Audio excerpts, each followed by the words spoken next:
Hey, Mike. Tonight we talked about shaft, rod, and stroke. I'm glad I was here for it. Well, that's why Tech Talk Taco Tuesday is the #1 podcast where you can learn about motorcycle products and motorcycles. And we answer your technical information. And if you want to know what we talked about, you're going to have to listen to this show. Live from Pahrump, Nevada, Valley of the Dirt People, with no dust today. No, there's no dust. There's no dust because it is raining outside, or it rained most of the day. It rained the perfect amount to make riding tomorrow super awesome. This is your favorite motorcycle question and answer show called Tech Talk Taco Tuesday. My name is Jimmy Lewis. I'm joined tonight by Rally Navigator, Mike Shirley. Yes, sir. Glad to be here. Thanks for having me. Yeah, so Mike Shirley didn't know he was going to be doing this. Pull that mic a little closer to you. Gotcha, yeah. Yeah, so Mike Shirley didn't know he was going to be here. He was busy doing Construction Expo. Yep. But I did spend the last 45 minutes preparing for this. Okay. With my publicist. Okay, that's good. Because you're the man behind Rally Navigator. You've made my life much easier. I don't know. You've gotten in a lot of jobs handed to you making road books too, so there's a lot of work that comes with that as well. Yeah, so thank you for joining. This is Tech Talk Taco Tuesday, number 160. Matt? No, 180. Call it 200. Okay, hold on a second. Wait a minute. No one pays attention. Hold on. Wait, 1 second. It doesn't make sense to go from episode 179 to, oh, he's got readers. Snap. I got some too. The day has finally come.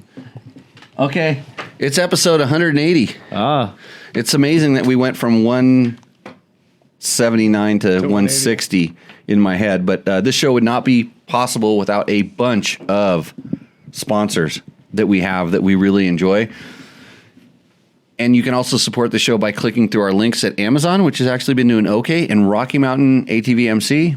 Go to our website, click the little support us button, and that helps us a ton.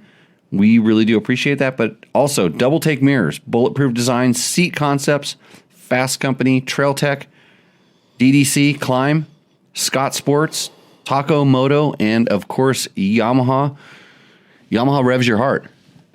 yeah. Yeah. Take you to the victory zone. Take you to the victory zone. Yeah. Matt, you got the victory zone of people in our class at your last race on your Yamaha. You beat out people on KTMs. Yep. Smoked them. Clearly What? smoked them. 100%. Yeah. So Yeah. that's all that matters. Matt's having good times on his YZ250FX. That bike looks sweet. The blue rims. Yeah. Those are stock, right? Yeah. Yeah, That thing the looks nice awesome. dent in the rims, too, looks really nice. Thanks, Trevor. Thank you, Trevor. And I'm going to fix this microphone while we do this. But yeah, episode 180.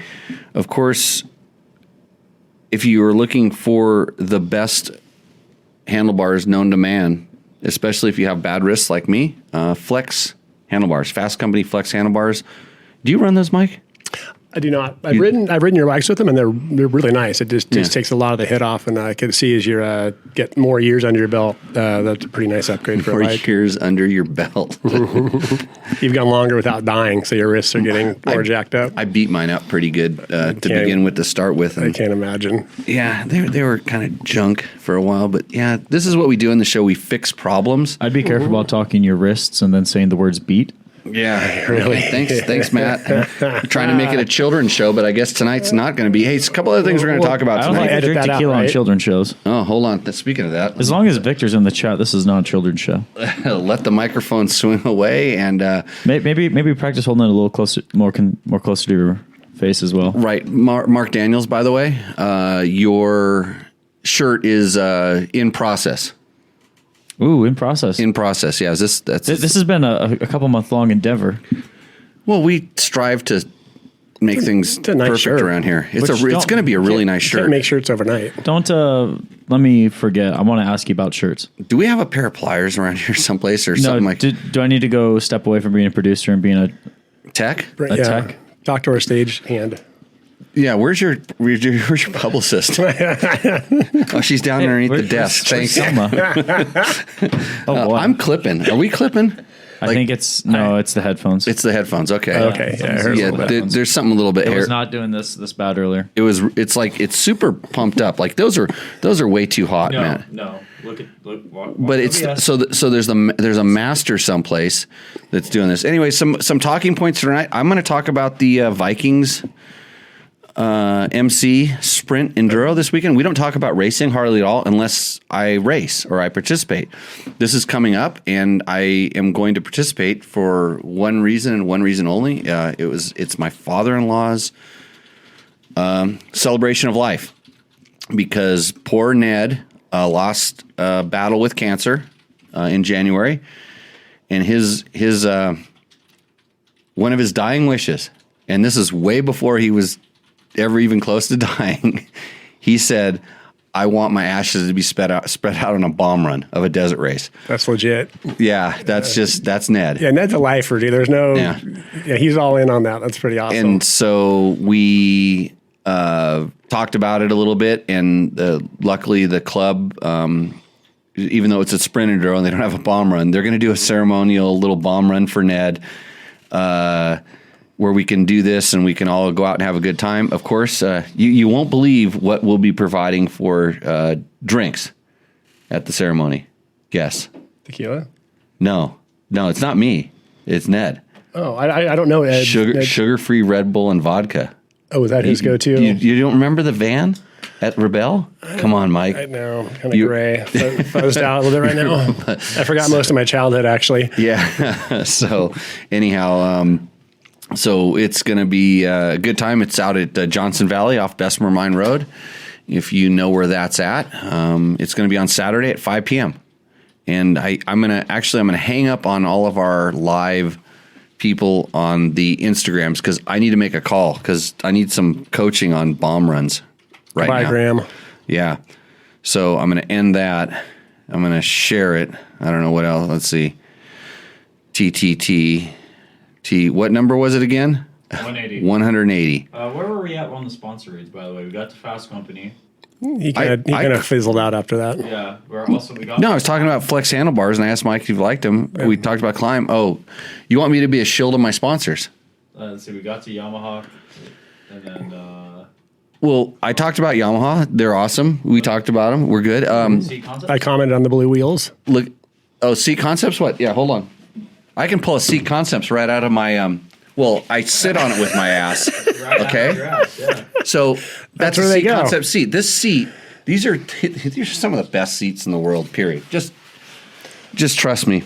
I couldn't imagine going back to a stock seat after rolling Seat Concept seats for a long time. It'd be a nightmare to go back to a regular seat. And Mike just got done riding basically 1,000 miles with me down in Baja. And other than, getting me sick on the way down there. It's true. And then, syphilis is really contagious, it turns out. Right. Well, we talked about that. We talked about like your eye problems are related to syphilis. And if you're starting to have eye problems, get tested for syphilis. May 8th, I go in, Jimmy, to the clinic. Hold on a second. Let me check my specs here. Are those new? No. My buddy Dave bought these for me about 4 or 5 years ago, but I'm going to read something in a few minutes that I needed them for. I decided I'd do this. So let me get finished sharing that. Okay, good. I'm done with this. Now I'm going to use this phone to call. I'm going to call in a special guest, and hopefully he's going to pick up the phone. Bulletproof Designs and Taco Moto. Thanks to our sponsors. Did we? Double take mirrors. I don't think we can hear you, Matt. Yes, you can. Oh, I turned myself off. Can you hear that Bulletproof Designs, Taco Moto. There we go. Right. Okay. Hello, Jimmy. Hey, it's Crazy Marlene. Crazy Marlene. No, it's Crazy Nate. It's Crazy Nate. This is Crazy Nate Shockway, everybody. Crazy Nate, welcome to Tech Talk Taco Tuesday. Well, thank you very much. Glad to be here. So what we are talking about is my father-in-law who kicked the bucket earlier this year. Ned. Ned McNabb. He's a Vikings MC member, and you know how loyal desert clubs are to each other. You're a lifelong dirt digger. Yeah, that's for sure. Yeah, a proud dirt digger, too. You got that right. You made me an honorary dirt digger. Yeah, I kind of remember that. Yeah. I was Ventura County MC, and you hijacked me. So I think I'm more dirt digger than almost any other club, really. God, that's too bad. So there's what I was gonna. So Ned, and he talked about this a long time ago. We're talking like 20 years ago. He always said, "When I die, I want my ashes to be spread out on the bomb run of a desert race." Oh, yeah. Does that sound crazy? No, I think I've heard of several guys that have had that idea. Yep. Yeah, no, that's not that crazy. Then that's coming from Crazy Nate. Crazy Nate, the expert on crazy. Yeah, but see, I got a different thing going. I don't want to spread mine to the bomb run. I have the Pipe Mountains. What about a trophy tree? Well, yes, of course. There's got to be some at the trophy tree. Yeah. So something like that. Yeah. Right. I want to be up there with my friends. Yep. There's oh boy, a lot of it. I should probably end up there too. Supposed to be going. Sorry, what? So I'm having a clipping problem with my microphones here, so I'm throwing that thing off. Is it? I won't be able to hear him if I can't hear him. Yeah. That's how phones work. This is why we need to hire. Are we on the air? Are you live? Okay. Yeah. This is on the highlight reel. Am I live or am I dead? I die. You're still alive. Marlene, just slap him. I woke up. Okay, good. Oh, where am I? So the question I had is, so we're going to do this bomb run thing, and I was wondering, it's going to be ceremonial bomb run. It's not a real bomb run. I was wondering if you wanted to come out and ride backwards on it just for fun.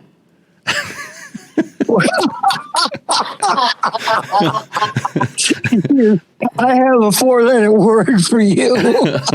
Yeah, it's not. I can't print it. It's not fun.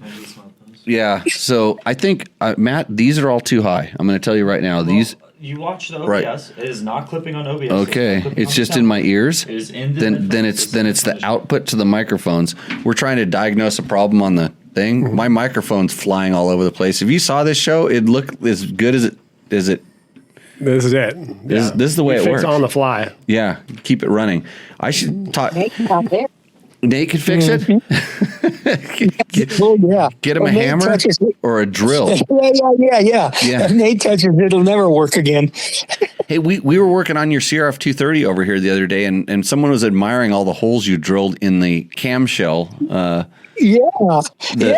So the chain is adjusted by it's on a CRF 230, and it has like a snail shell, like a cam adjuster for the chain.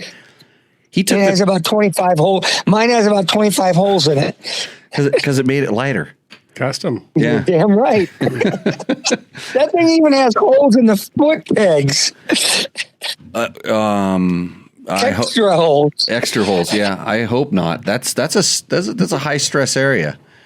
Holes in your handlebars too. Not me. When you're always a UFO.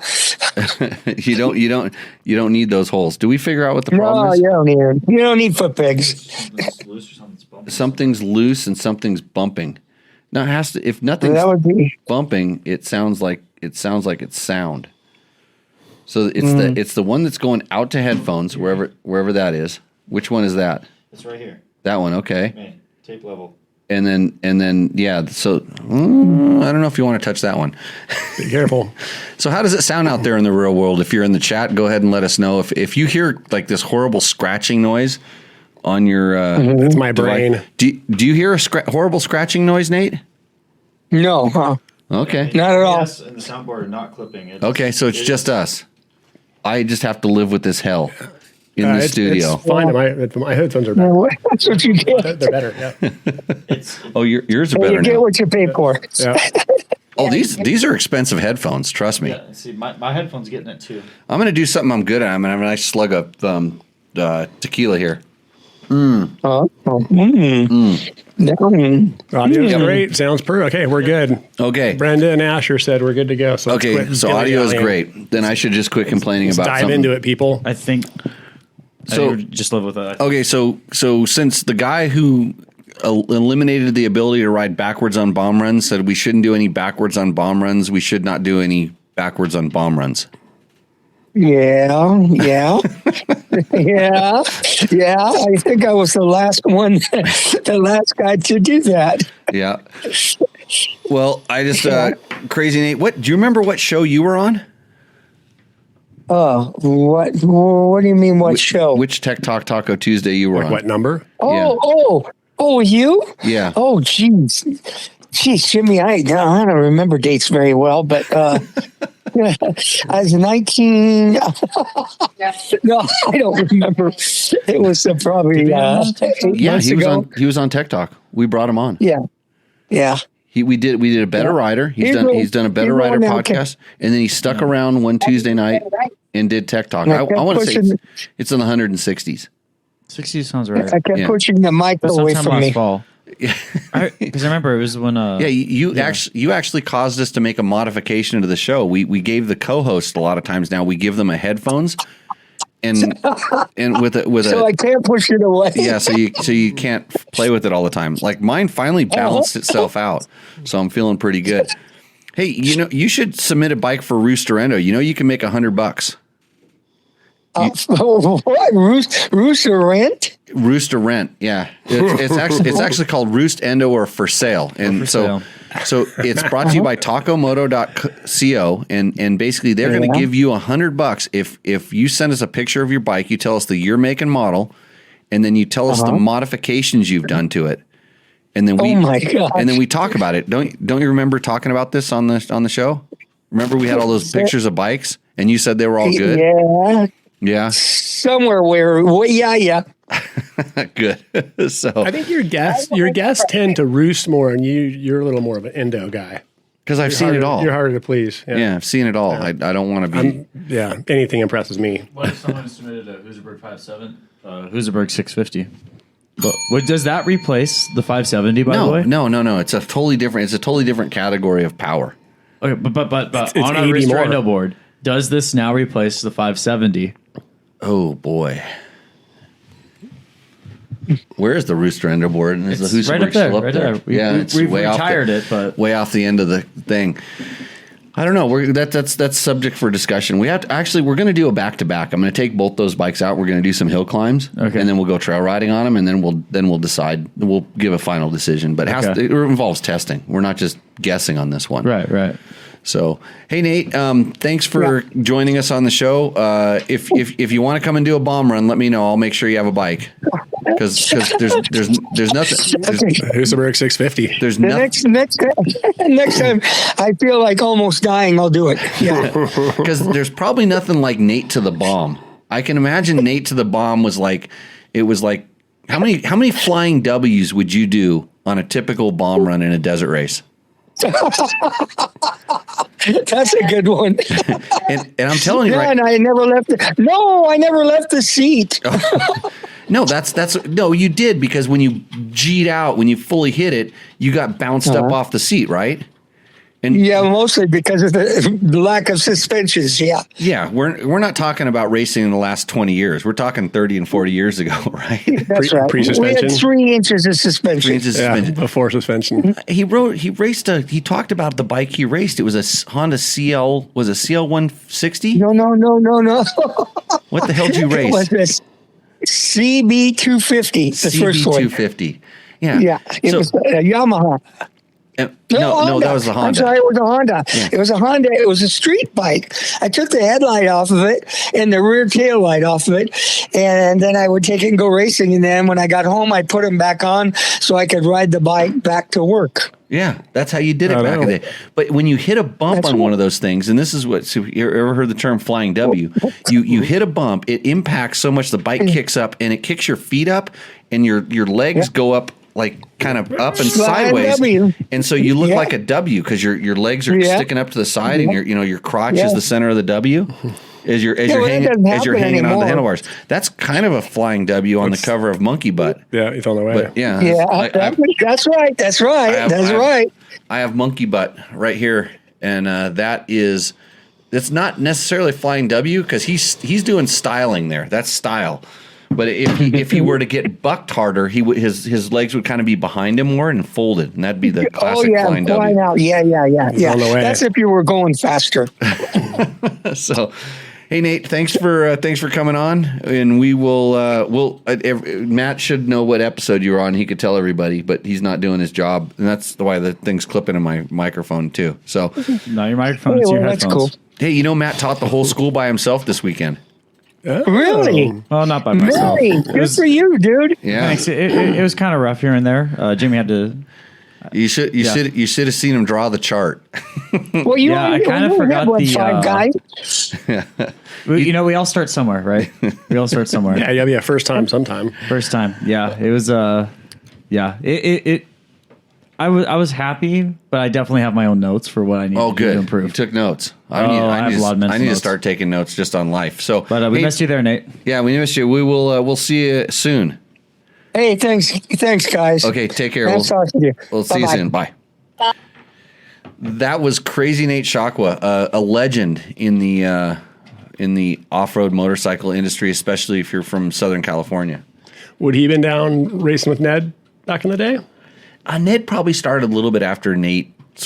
Nate was always around, but he kind of retired. He got pretty wadded up a couple times, and then slowly, he transitioned to more just kind of hanging out, helping his club, pitting. He was always pitting his racers and working as like treasurer and stuff. So I got to know him because I raced with his son, and then we started trail riding together. But that's what he really got into. Kind of like me, we kind of retired from racing and got into trail riding.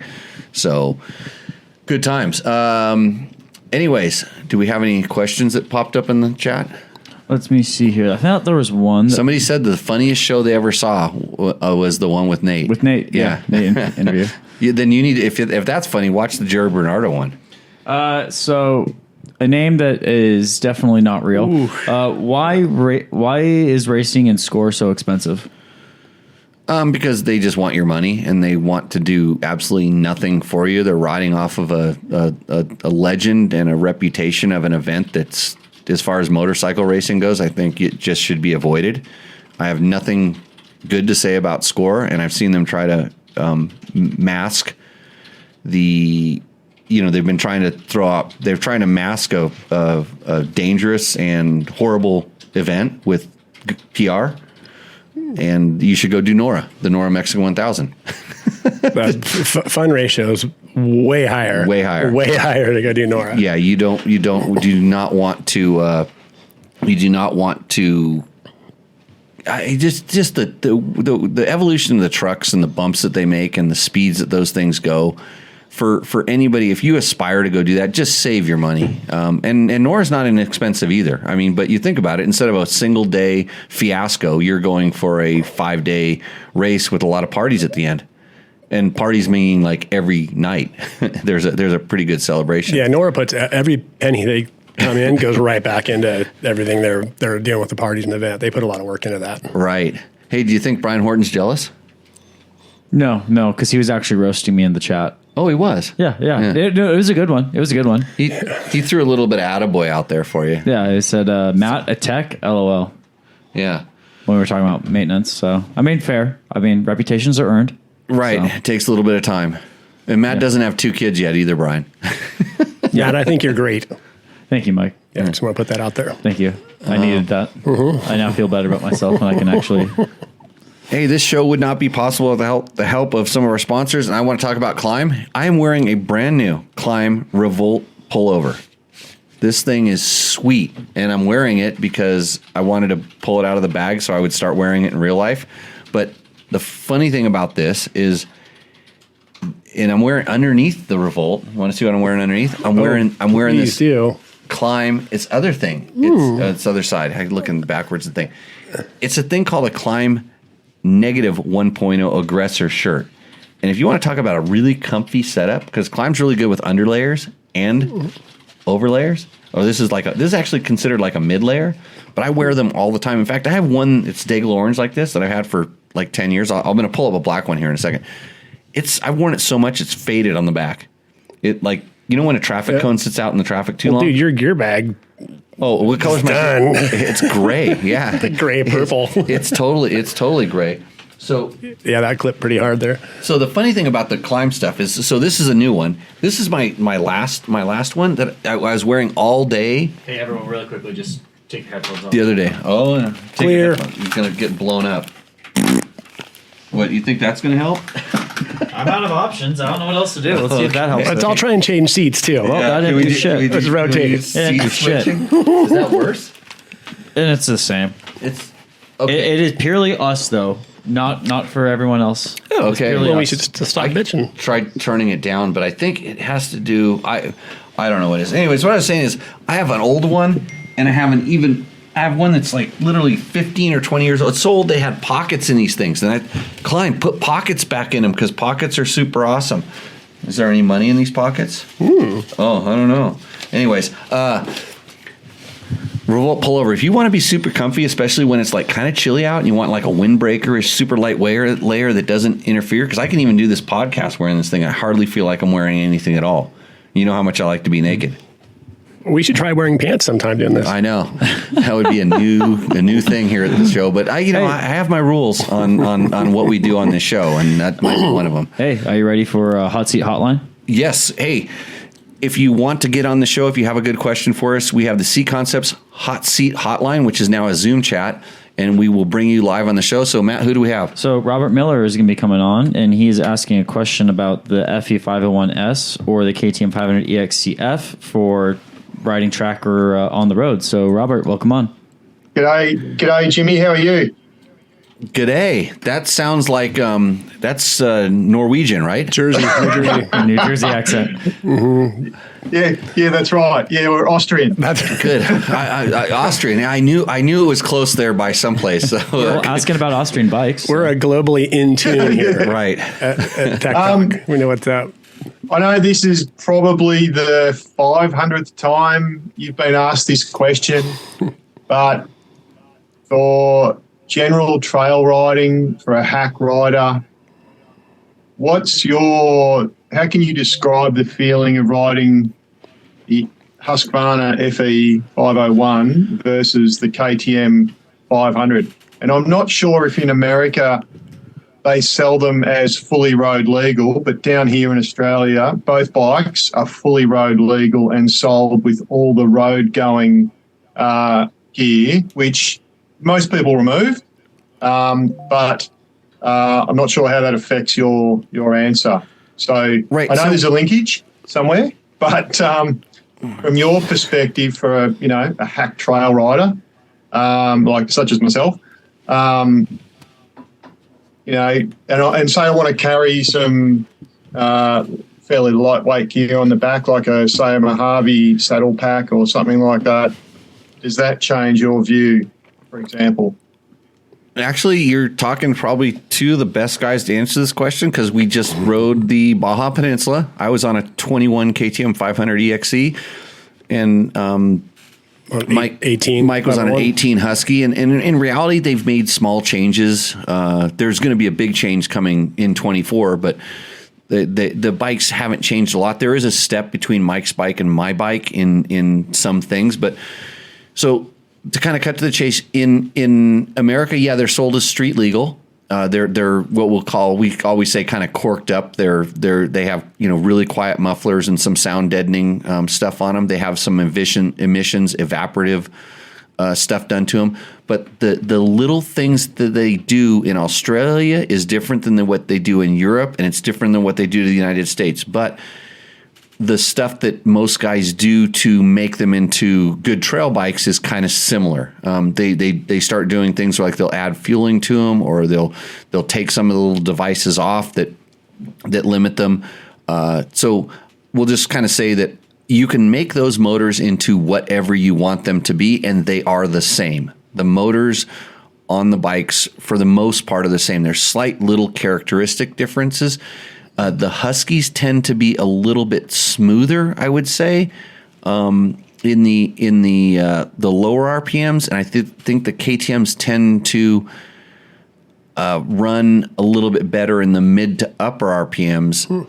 But when you start modifying them, everything's out the window. You can turn them you can make them into anything you want them to be, just based on how you choose to tune them. So that aside, they're the same. And the biggest difference is really the biggest difference for most people is, do you like the white one or do you like the orange one? And I'm not kidding about this, because for someone to feel like the linkage versus PDS is it takes a certain kind of higher level feel to understand what you're feeling. I like PDS. I've been a PDS guy forever, and so I can explain it well, and I can tell you. But go ahead. You had another question or comment? No. Just that's you've confirmed sort of what I understood, that you have to be a high level rider to really, really feel that difference of the linkage versus the PDS. Yeah, the suspension on both bikes works great, and don't think that, especially because what you read on the internet, and especially by guys that aren't confident enough to say that the suspension is really good on both of those bikes because they want to beat on it to make them look better, when in reality, and I ride a lot of bikes that have completely stock suspension, and I have a setting that really isn't that far off a stock that's my ideal setting, because I ride them for what they were designed for, and don't think just because I'm a hack rider or a newer rider that you're not going to need stiffer suspension than someone like myself. Suspension is very personal, and until someone takes the time to make sure that number one, they've made sure they've set the sag, and it's really crucial on the PDS bike, more so than the linkage bike. And I'll get to this in a second here about the big difference between those two. Set the sag, and then you've ridden it a little bit and play with the clickers to kind of get to us, to see, hey, I've got it working the way I feel it should work, too stiff, too soft, whatever. And then have the suspension serviced at least once before you go and get it sort of revalved. And when they service it, they'll set the oil height proper in the forks, and believe me, makes a big difference. And back to the rear suspension, if you start carrying weight, I believe that the linkage will let you get away with more without having to actually go and adjust something on the shock. Like on my bikes, when I carry, when I have PDS, and you notice that I have the what's the name of the thing with the sag adjuster? The sag adjuster, the one that's an 8 millimeter, and I'm so bad with names and parts. I almost bought one the other day because I was going to the shock I serviced today. I thought, I'll just put it on, but I know I'm not going to put it on a bike that I'm going to be putting bags on and off. It's going to go on a bike that's going to stay the same. It's called X-Trig, the X-Trig preload adjuster. It's a $250 part that makes it really easy to go and change the shock preload without having to You use it. It's with a drill, isn't it? A drill fitting that goes on it. And you just use it. Yeah, just a little impact driver like that, and you can instead of taking 4 minutes to do it, it takes 30 seconds. So, Jimmy, what are you using to measure sag? A special tool or just tape measure? The only way I really check, every once in a while I'll go and check it with a tool, whether it's a measuring tape or I have this little sag scale that I use. That's a sliding. It's basically a sliding ruler. You can press down, and then when you lift up, it shows you the distance. I've seen those. So I have a tool that I check it with, but I always know that I make sure I put the right spring on. And then I just check what we call free sag. So I just take the bike off the kickstand and let it settle itself out, and then I lift it up, and I want it to lift up 3/4 of an inch, and I just know that by feel. If I lift it up and it goes an inch, I'm like, ooh, it's a little bit low, and I can usually feel that when I'm riding. I feel the front end getting lazy. But so kind of back to your question. They're basically the same animal, and if you can get a better deal on one, or you have a propensity to a certain color, or your buddies all have the same thing, I like PDS because number one, it's easy to work on, and if I actually really wanted more power out of these bikes, and I don't. It has a straighter intake track because the shock is offset a little bit, and the intake track's a little bit straighter. I do not. So you can actually kind of get a little bit more power and a little better power out of the KTM, I believe, when it comes down to just nuts and bolts. Yep. But they're both really good bikes. Yeah. Okay. Yeah. Do you know this? I was going to say, do you know this show is sponsored by Yamaha? You should probably consider a WR450. Is what I'm thinking.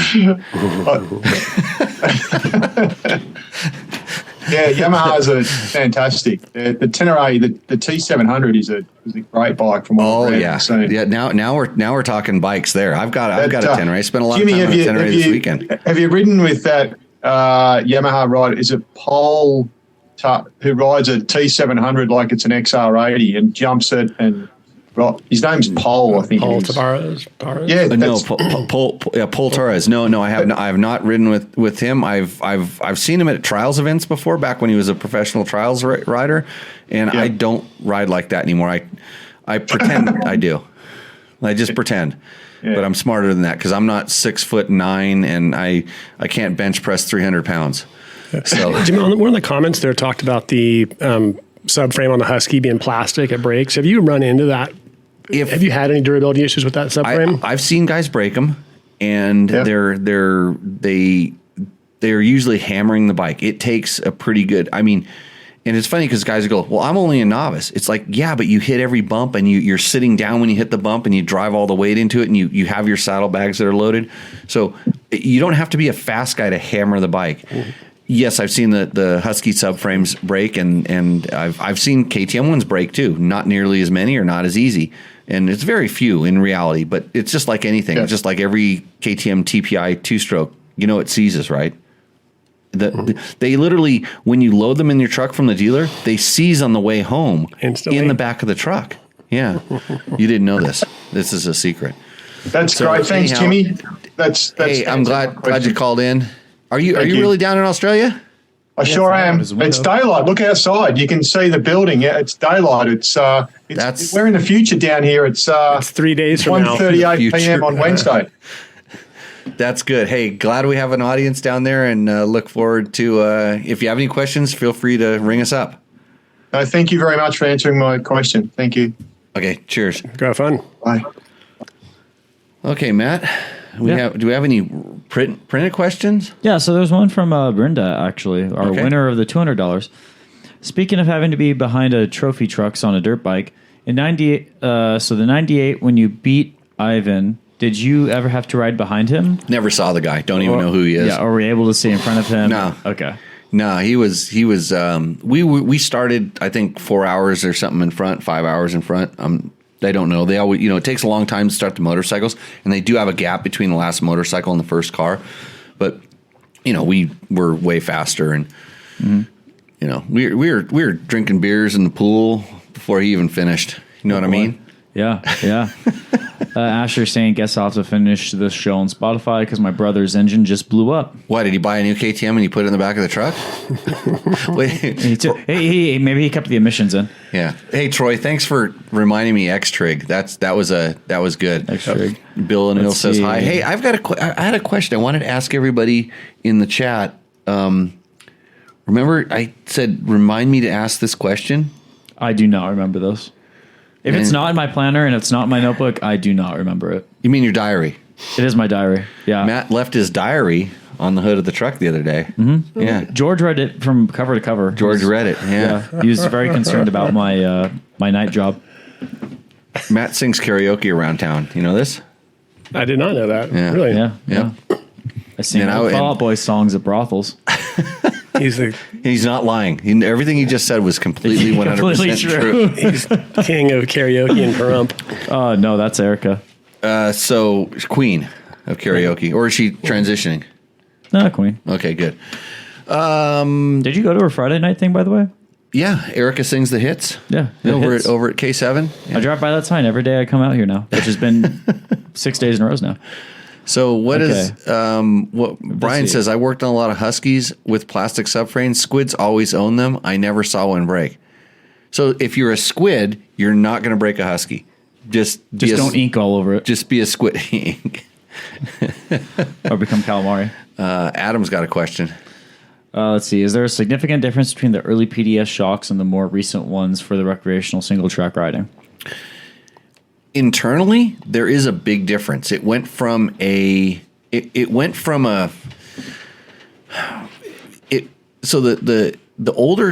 PDS shocks used to have a rod that went down into the piston, and that was kind of traditional PDS. Like Öhlins used to call it a needle, and that's what it's position damping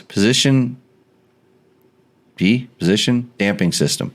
It's basically position sensitive damping. And so there's two pistons on the shock shaft, unlike a normal piston, a normal shock that only has one.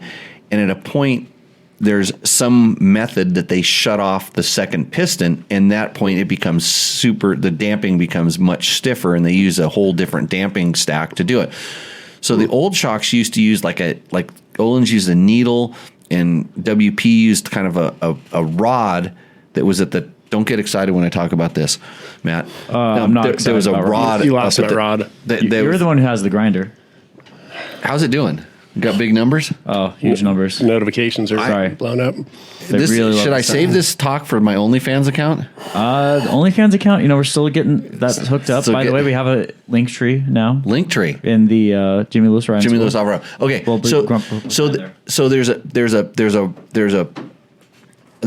there's a rod on the top of the PDS shock, and the shaft. I like shocks.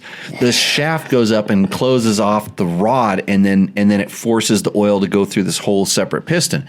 On the newer ones, it's a second piston that goes up into a cone, not really a cone, but another tube. So there's like literally a second tube, and this is where it kind of closes off, and they use it like as a bottoming device, because at some point it completely seals off, and it uses a hydraulic dampening as like a bump stop is what we would call it. And then how is that different from the Husky shock? It has none of that inside there. The Husky shock is a conventional shock, and it's just relying on the linkage to ramp up the ratio at the end of the stroke to resist bottoming, reduce the bottoming. And there's always a hydraulic damping effect inside of there. That's why you set certain things. And trust me, I'm no suspension expert. I just know how it feels. That's why I've said rod, shaft, some other things. Anyhow, so yeah, Troy, the WP, I wouldn't call the WP one a needle. It's more of a shaft. Like the Öhlins ones are actually like needles. Like they tapered down and pointed from what I saw. So people have different opinions how the different ones work, and my very strong opinion is that if your suspension tuner understands how to work with either system, they can make it do pretty much anything that it's capable of doing. And I don't know that one is more capable than the other, because of just there's advantages and disadvantages to both, and I'm sure that they switched. I'm almost positive that they switched from one to the other because it was lighter, and once they started manufacturing the parts, it became cheaper because they knew they were going to do a lot more. And the other ones were it was more parts instead of one casting or something. So the WP tapers. It does taper because of the way it works. It doesn't really necessarily taper, but it's like I said, Öhlins use it is like it was a kind of a needle shape, or at least the ones that I saw, or so that oil would be able to kind of sneak by until it got shut off, and then the WP one, this rod goes in, and then it travels through kind of a different. It goes into this thing, it travels through there, and it slowly starts sealing stuff off. But it's not a needle shape. They kind of did it backwards, is what they. So then, is the suspension tuner guy just adjusting the height of that needle rod, or is he actually changing the shape, different shape to like the shape profile? Well, if you were getting factory level treatment, you would change. You could and would change the height, and there was different needles and different lengths of the rods that you could use. But most tuners just kind of adjust the valve stack so the way that it kind of responds. But you asked something early. You asked something earlier about. I was going to answer it, but I got off on my tangent. The rod tangent? Rods, yeah. I'd asked you just about the function of a shock and a Husky versus versus PDS. Other shocks similar to Husky. Yeah, so it's most like everybody but KDM with the PDS and a couple other smaller brands that do stuff like this. And if you ever see like a linkageless shock without the PDS, you're in for a world of hurt. So when you see these cheap knockoff stuff that have it, and they just put a shock on a swing arm, that doesn't work. And I know this because I built an XR80 with this system, and I had Gil from Works Performance back in the day. he told me where to position the shock and how to do it, so the leverage ratio would kind of act this way, so it would actually speed up at the end of its, when it started arcing in. I had it just mounted to the swing arm, and he told me to build this big tower, to get this leverage ratio on it. And this is when I was a kid. I was 17, 18 years old, welding stuff up with rebar in my garage. But it's crazy. And I've heard from some people that wait till the next generation of PDS comes out. And I have no idea what they've done to it. But I've heard it's good. Like, so good that you might want it on a motocross track. Do you think if it's less parts, less weight? Do you think that might be good enough where they'd run that on the Huskies as well, or they just keep that linkage just as a differentiator between the two bikes? I think, yes. I think there's always going to be, if you watch when like Dungey switched over to KTMs and all of a sudden they started doing well, and that's when they just said, screw PDS, we're going to linkage. And I think it was at the time, because I don't think the KTM even linkage shocks were that much better than the PDS at the time. It still was a little bit, but we did it, and it was more of a mental thing. And for what they were doing, yeah, it's a more known quantity when you're working with linkage. Everybody's working with the linkage. They know just a lot of collective knowledge. A lot of collective knowledge. The PDS is still a little bit out in left field, just like air shocks. Air shocks, I think they would run them if they thought that was something they could bring to production, but who knows? So lots of. I have a couple questions on this. Go ahead. So Desert Adventures is asking, switch to the bladder on PDS. It changes the way that it feels. I mean, going from a bladder to a piston inside the reservoir changes the way that the shock feels for people that can feel it. If you're looking for a easier system to, maintain, the bladder with the Schrader valve at the bottom is fine, but you can put a Schrader valve on the bottom of your piston, your piston as well. But the bladder feels, I would call it lazier. It's not as sharp. So if you want a plusher shock, go to the bladder. If you're looking for like plushness, and the what we used to do back in the day was we would run a stiffer setting in the shock and put a bladder on it to kind of compensate for it. So but almost everybody runs bladders in their shocks. Got it. Okay, so Troy Hicks is asking, what about throwing the National Shock in there? Amazing hardware. I don't know what a National Shock is. Okay, that's GFS then. Okay. So if I had the computer in front of me, I would Google search it. Brenda. Oh, wait, I do have a computer in front of me, but it's just here to hold stickers. Yeah. So Brenda's wasn't a question, it was more of a comment. Let's go Aaron Piazza. Not sure if this has been covered before, but what are your thoughts on adding a clutch weight? So, Aaron, we talked about it in a couple shows, but there's no reason to kind of not bring it back up.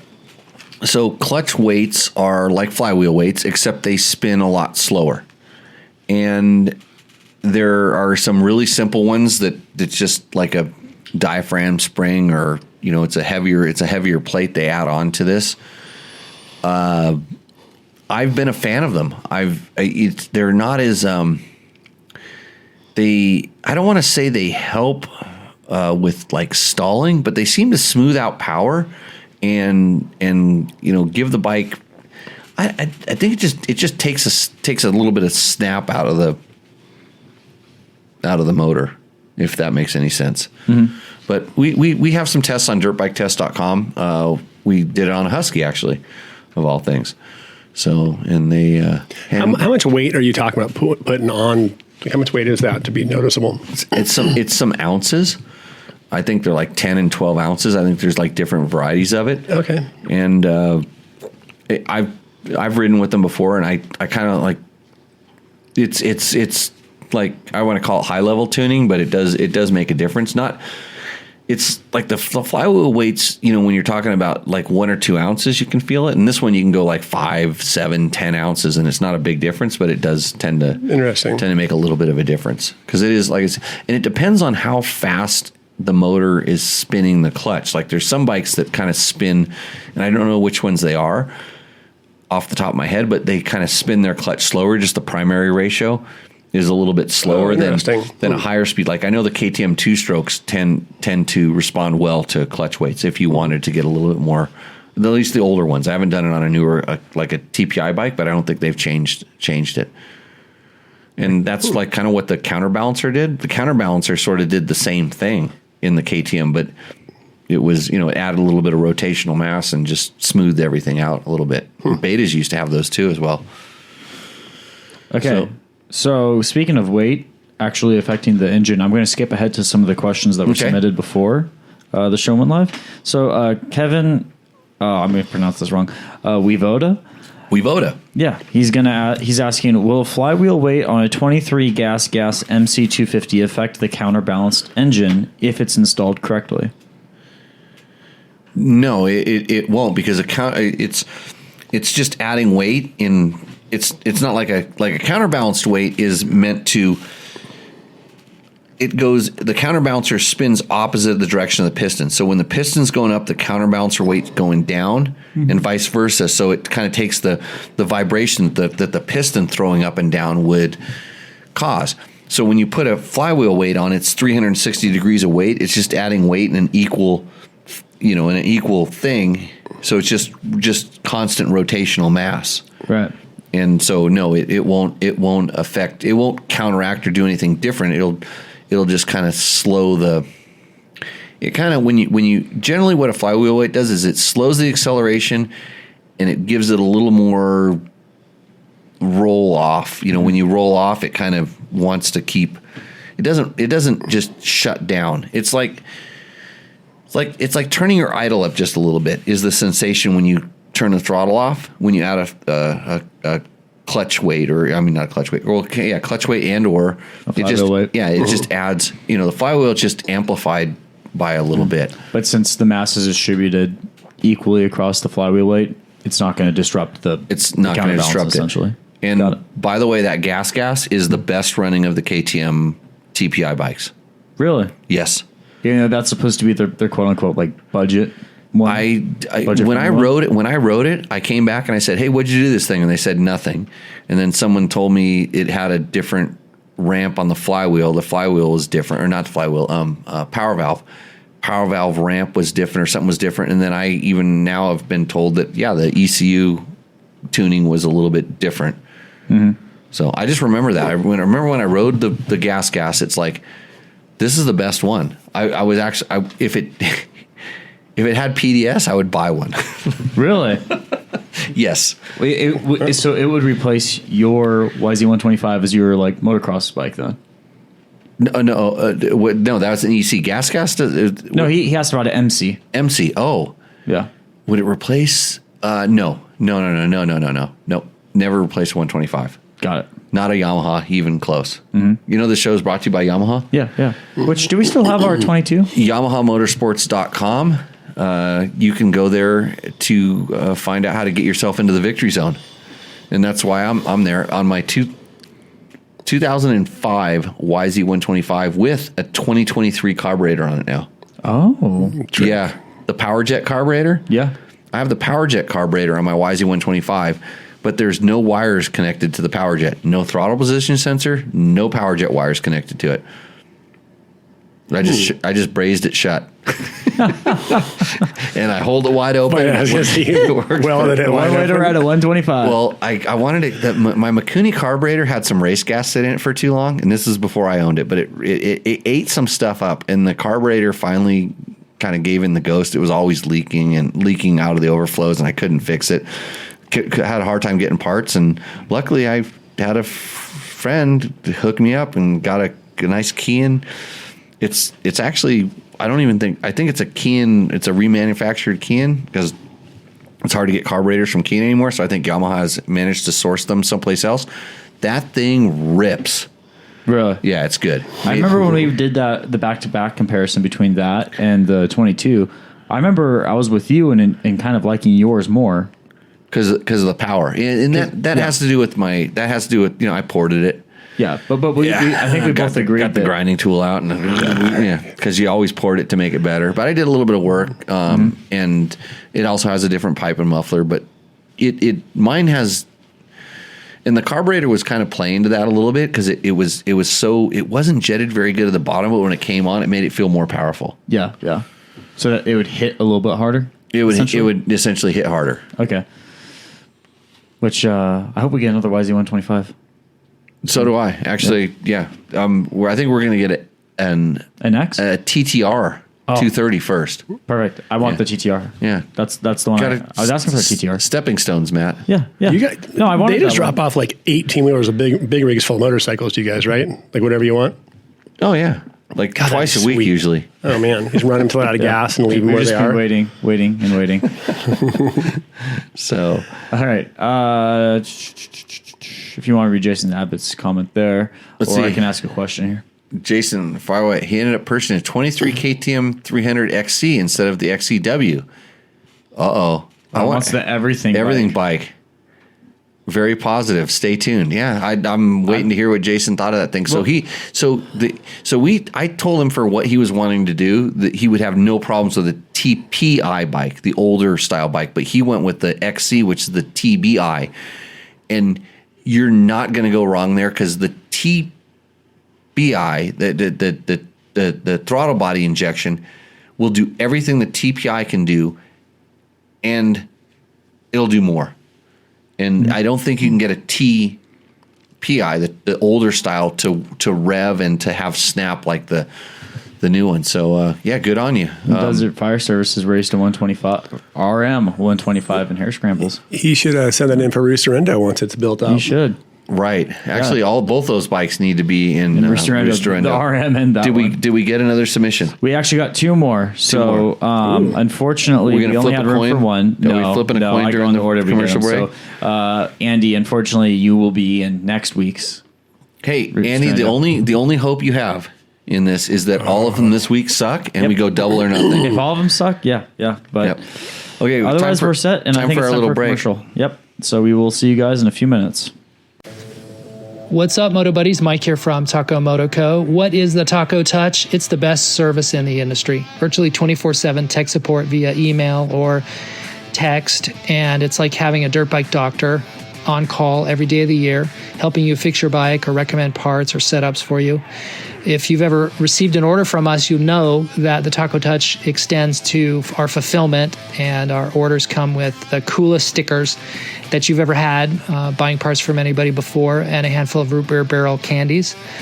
All of our Taco Moto co-branded components come with a no questions asked lifetime warranty, and we'll even extend out the warranty of other manufacturers, OEM, and aftermarket parts where we can, sometimes for life.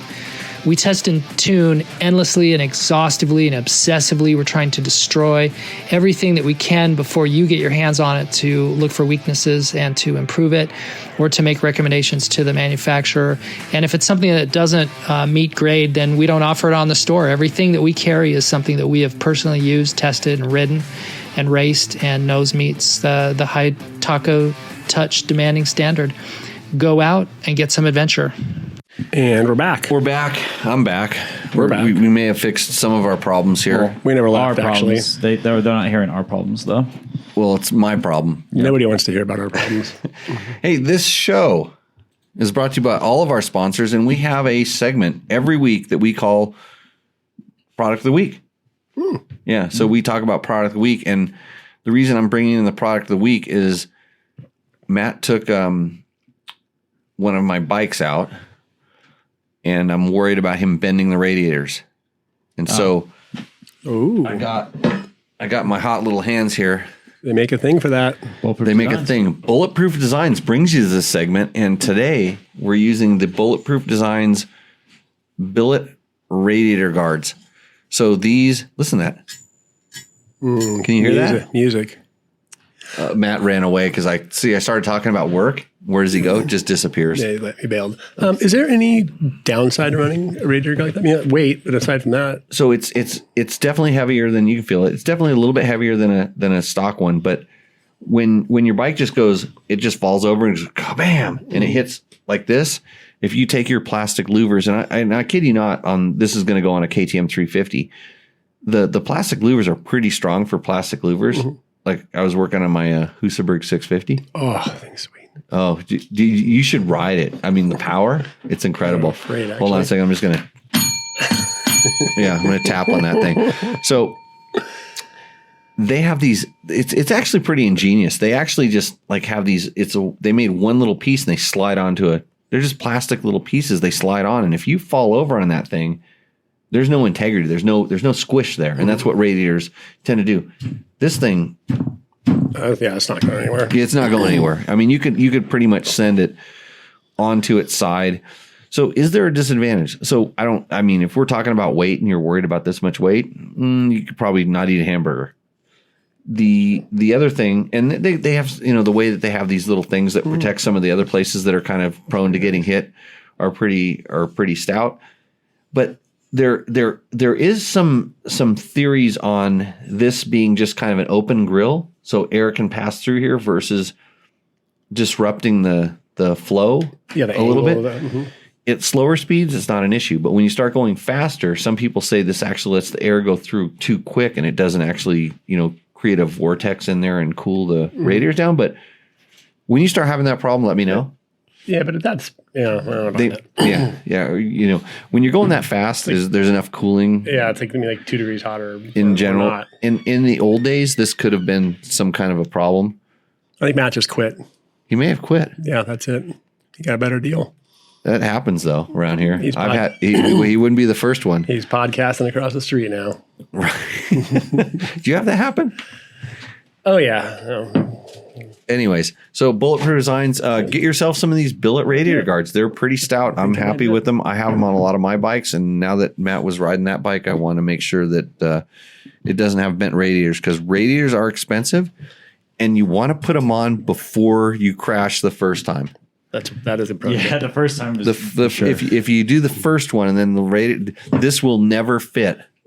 Take it from someone that knows. Don't buy them after you smash the radiator, bend a little bit. Get it before you do, and then you'll never have to buy another radiator. Because if you bend it, you're going to have to buy another radiator, and then you're going to buy this too. Yeah, so you don't get in the same problem. So thank you to Bulletproof Designs. I might upgrade. Made in the USA. Super awesome. Good. So Matt had to go drop the kids in the pool. No, I think he has a dog. Are we having a dog issue? No. It was a food issue. A food issue. You were bonking. A little bit. Matt, are you dieting so you can get in those skinny pants for the for the karaoke? For the karaoke, yeah. But I sing a lot. I really like emo music, so I really have to make sure I look skinny enough to play the part. Oh boy. Take a ton of drugs too. That'll help thin you out like when we're emo. And John Brown points out, and he's talking about when we were talking about the big change to the reason the big change, the reason it has something to do with the fuel injection on the KTM XC versus the TBI versus TPI, the electronic power valve. That's really the game changer on that motor. I mean, as much as the fuel injection has an effect on it, it just allows it to have more variables. For sure, the electronic power valve is the thing. Shercos have had those for a while, and Honda's had them a long time ago. But now the way they control it, how quickly it moves, and it's pretty cool. So, okay. Do we have any other questions in the chat? Where are we at with this? Nothing really in the chat. Not a lot of questions from these guys. We do have some comments on some YouTube videos, though. Okay. So, KLR 650 review from LNS. Fine video. The Cowie Pig 650 will get the job done, but like you said, you just take it slow and just enjoy the journey. What is some of the talk about how the windscreen doesn't do a good job? Also, what's the talk about the doohickey, and does it apply to the new model? So, man, a doohickey was like, I honestly don't specifically know, because I rode a lot of miles on KLRs and I never had a doohickey problem. But I think it was something like it was like a counterbalancer or it was some little thing inside the cases, and it was a little thing that you changed, and it. Okay. Yeah, I've never actually known what that is. I've heard the term doohickey before. But. I researched it like 15 years ago when it was like becoming a thing, and I knew what it was, but I've since erased that from my memory banks. I don't know if the new motor, because the new motor is kind of similar to the old motor. I don't know if it still has it, but trust me, with as many KLRs as there are on the road and as many millions of miles that are going on, the doohickey is a doohickey. You don't mess with it. Don't need to worry about it. And as far as the windscreen goes, I think the KLR has some pretty decent windscreen protection as far as I'm concerned. I see guys putting big giant windscreens on things just for whatever reason. They just feel like they need it. I tend to be, at 5'10" on a good day. And shrinking. Yeah, shrinking. I fit behind most of the windscreens, and even like on my Tenere, my T7. And by the way, this show is brought to you by Yamaha. Yamaha makes really awesome T7. Revs your heart. Yeah, revs your heart, and it's Blue Crew. So on my Tenere, I put the Seat Concepts comfort seat on it. Another sponsor of the show, Seat Concepts, best seats out there. Mm-hmm. And it raises the seat. It's the rally seat. It's the taller one. And if I were on the stock seat, I'm sitting behind the windscreen, no problem at all. And that extra inch and a half, whatever it does, it puts me up, puts me a little bit in the buffer zone at 5'10". And I kind of wish I could raise the windscreen just that much. So they design these for a certain size person and certain speeds. And at slow speeds, my Tenere is fine. But once I start going 70, like 65, no problem. 70, I feel it. Mm-hmm. And I wish I had a little bit taller windscreen. So that's I think it's a customizable thing. But I think the KLR of a lot of bikes is really good. The KTM windscreens tend to be mediocre at best. They're more of a styling exercise than an effective windscreen thing, where I think Kawasaki actually probably really wants it to block some wind. Okay. All right. So Shane Moore, Monreal on the chat. Honda 450 RX or Yamaha 450 FX for Hare and Hound type riding/racing? Hare and Hound. Boy, that's a good question, because having ridden both of them, I think. I mean, they're both very capable. Yamaha has a better 5-speed gearbox. Like their ratios are actually better, and the fact that you can tune the Yamaha with the power tuner, you can make that into anything you want. Right. And so, just thinking of those two things, that's why I would lean towards the Yamaha. Not to mention, They're a sponsor of the show. They're a sponsor of the show. Oh, we love it. I raced the Yamaha 250 FX, and I had no complaints the whole time, actually. Like, not just because we were sponsored by the show. I actually really enjoyed the bike. Well, in the 250 class, it's kind of a no-brainer, because that motor, just because of its configuration and stuff, it just makes a little bit more and better power than anything else in the class. In the 450 class, the Honda probably makes more power, but we start talking about rideability and drivability and all these things. If you have a problem with the Yamaha, you can get on your phone. I can take this phone, I can call it my power tuner app, and go boop, boop, boop, like that, and I can make it more aggressive or more mellow, pretty easy. And like I said, the gearbox is a big thing, where the RX is kind of stuck with a kind of a more of a motocross gearbox, so a little bit taller first and a little bit shorter fifth, because it doesn't have 6-speed. You have to go to the X, you have to go to the RX to get the 6-speed, and that gives you the legs that you want. He's asking about the RX. RX. Just straight X. Just X. Okay, straight X. You have to go to the X, which is like the L. You have to go to the X or the L to get that 6-speed gearbox to get the kind of the same legs that the Yamaha has. So, but on the converse side of that, people do complain about how the Yamaha having gaps in the gearbox. So, the RX that has no gaps in the gearbox, it's close, bang, bang, bang. You just don't have the overall range, where the Yamaha has the overall range, and you get kind of 6-speed spread with a 5-speed gearbox, and they do a really good job of not making it too much, but you still feel the gaps. And when you start coming down to this, the Yamaha's harder to find a bigger tank for, or to get the kind of capacity you want if you want a much bigger tank. Mm-hmm. That might be an issue. Okay. But do you see any, because I was just thinking about this when we were doing the navigation training yesterday. I was like, what? When you were going to run out of gas in your 250X trying to keep up with KTM 500s? No, I wasn't even close to running out of gas. But that is my question essentially. Do you see any aftermarket solutions coming out for an actual big tank for the Yamaha models? They have larger ones, not big ones. Yeah. They have ones that they add an extra half a gallon and stuff. That it puts a dry brake where the gas cap is, and I knew about those ones, but I mean, like, what if you want a 4-gallon tank for your Yamaha? Well, so up in the shop right now, I think I have one for an older WR that actually incorporated radiator wings. So it actually kind of went outside, but they tend to get they made it as narrow as they could around where it wraps around the frames, but it does get a little bit wider. And once I rode it for a little while, it didn't bother me anymore. And this is a couple years back, but Yamaha changes their frame every 3 years. And so that's no longer a current item. And I don't know that they sold enough of those, or I haven't really been paying attention to see whether that would be a viable option. But that's another consideration, how much fuel range do you need and what are you trying to do with it? Right. So that's hopefully that answers your question. If, like I say, if you have these kind of questions, we can answer them and we try to help you out. So ask questions. If you're listening to this show, somehow you found it, like your Google machine pointed you here somehow, or maybe your buddy. Like if your buddy told you to listen to the show, that's a good buddy, right, Mike? I would think so. Yeah, that's a pro tip. Yeah. Pro tip. Good. That's what you come here for. So you can ask the questions in the chat. You can send us an email.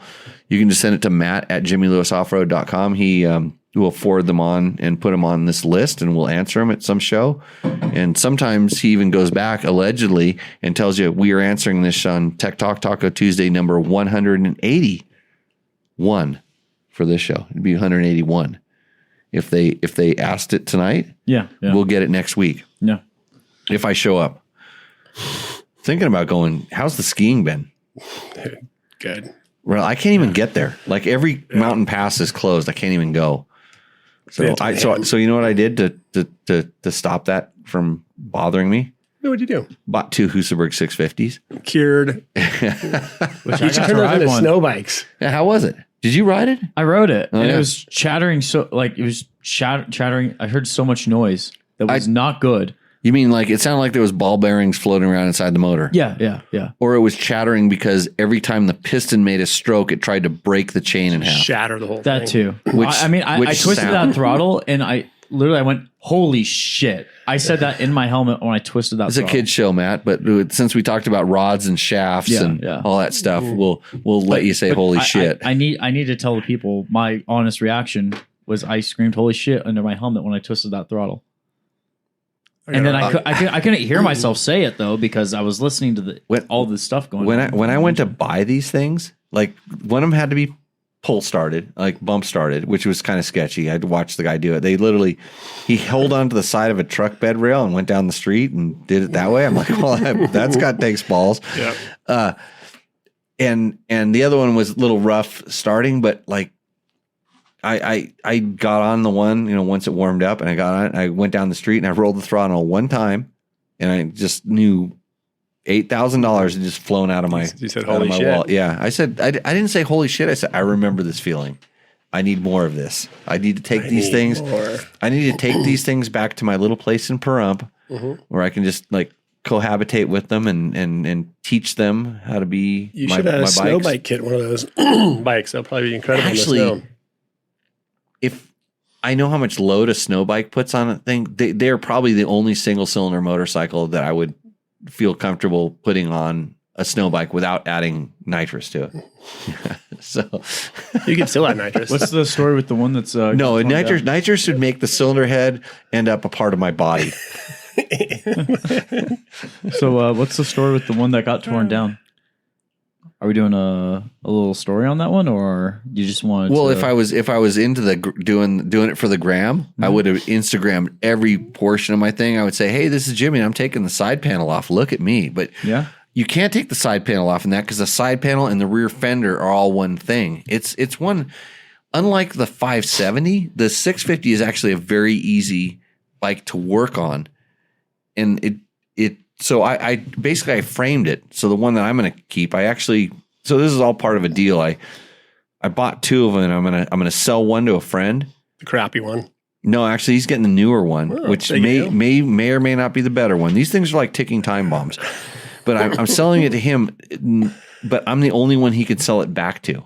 So we got a like kind of a prearranged deal. He's sort of renting it from me, but he's going to own it in the process because I know he'll take good care of it and he'll get it all fixed up just like I'm doing. So I decided I'm going to take the older one, the O2. I looked it over closely. I'm happy with where it's at, but it needed like a chain buffer pad, and I wanted to grease everything, and I rode it and I was just blown away by the suspension, how well the suspension worked. Like, talk about a bike that feels like it has like 17 inches of rear wheel travel. That was it. So I said, I'm sending my suspension to George ESP. I mean, I know how to do the suspension. I could service it, but I wanted somebody that really knows their stuff to go in there and just make sure everything's good, because he will. He doesn't need to valve it or anything. It was really good.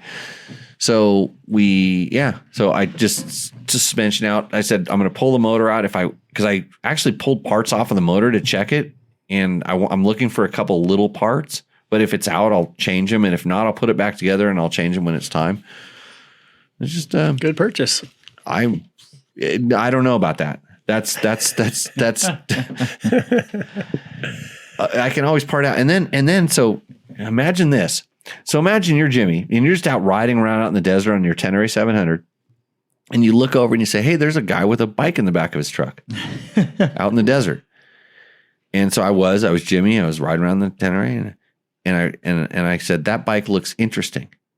And so instead of just riding by, I rode over towards it. There was a guy with a Husaberg 450, I believe, in the back of his truck, and it just happens to be Dave Donnelly. He watches the show. Yeah. He acquires a lot of Husabergs, actually. He bought your Husaberg. My Husaberg, yeah. 300.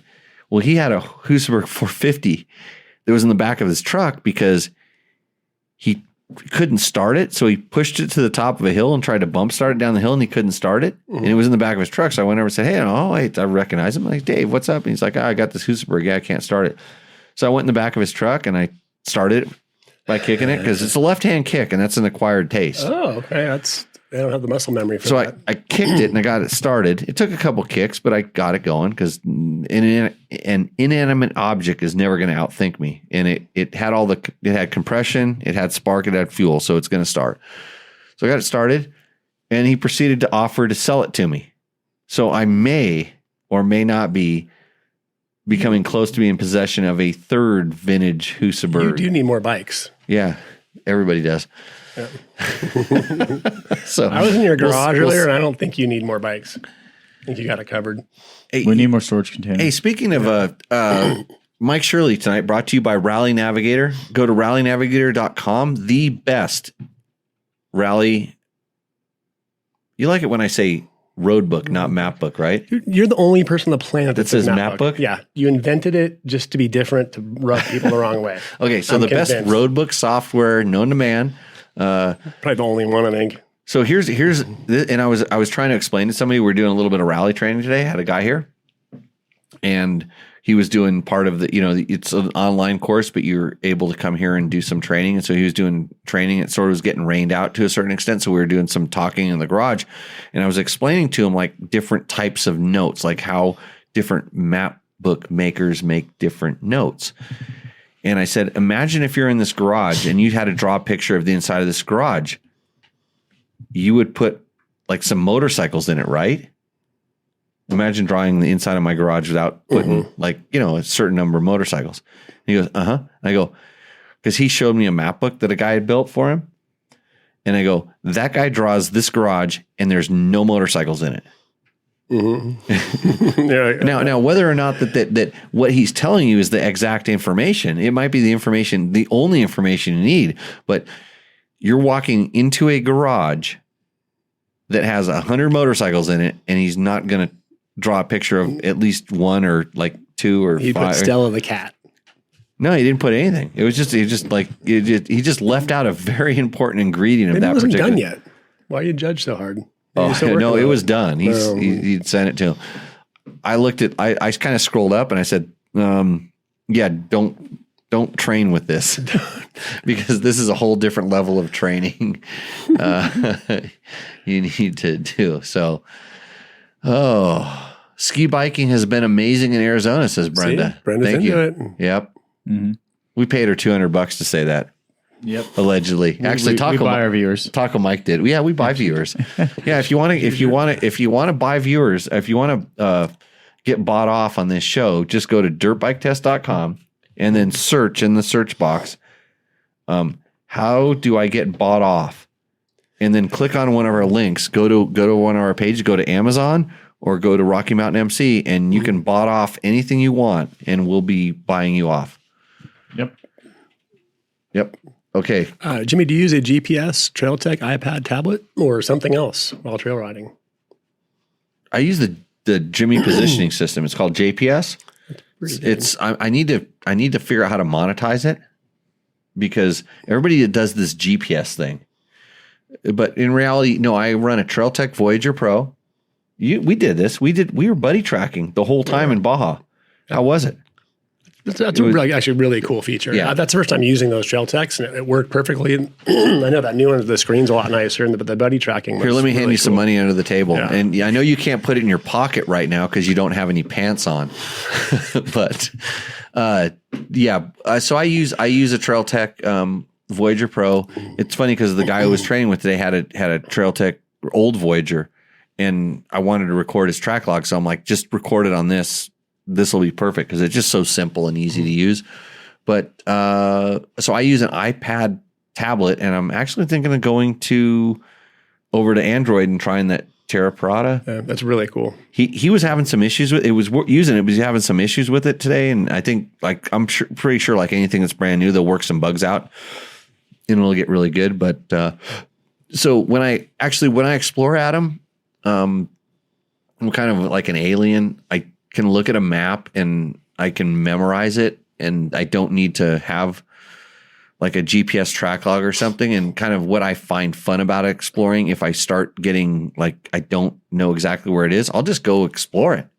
And I'll have like a Voyager on there, and it'll have my track log. And if I really want to go back and analyze it more in depth, I can take that track log out and I can lay it on some software that'll show me where I went and how to connect it. And I can use, whether it's Forest Service, motor vehicle use maps, or, different kinds of things. Everybody kind of has, there's so many different options available for doing this stuff. And Mike probably knows as well, because, you deal with this on Rally Navigator all the time, the different base maps and things people can use. We ran the first Rally Navigator. We were using Google Maps, and we switched to Mapbox, which gives us some 3D, which is actually really cool for rally. Right. All of a sudden, you tilt the perspective and realize, like, oh, that's a huge hill, not just driving across a field. But we're actually trying to get where a user can switch back and forth between Google Maps and Mapbox, because they sort of like update their imagery along the way. And so you'll find in some places you're like, oh, the Google imagery is better here, but Mapbox is better there. Right. So we're looking where we can actually switch back and forth, which will be a nice upgrade. Yeah. Got a question there, Matt? Yeah. So John Brown. John Brown had the same problem. My 790 bought a wing that attaches to the top of the stock windshield. Like $35 on Amazon. I hope he clicked through our link, man, because we can use that $35 that little nugget.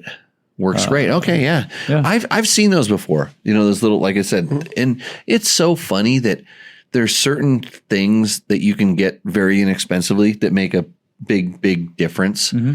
And then there's other stuff you're going to have to spend. You're going to have to spend the money to do it right.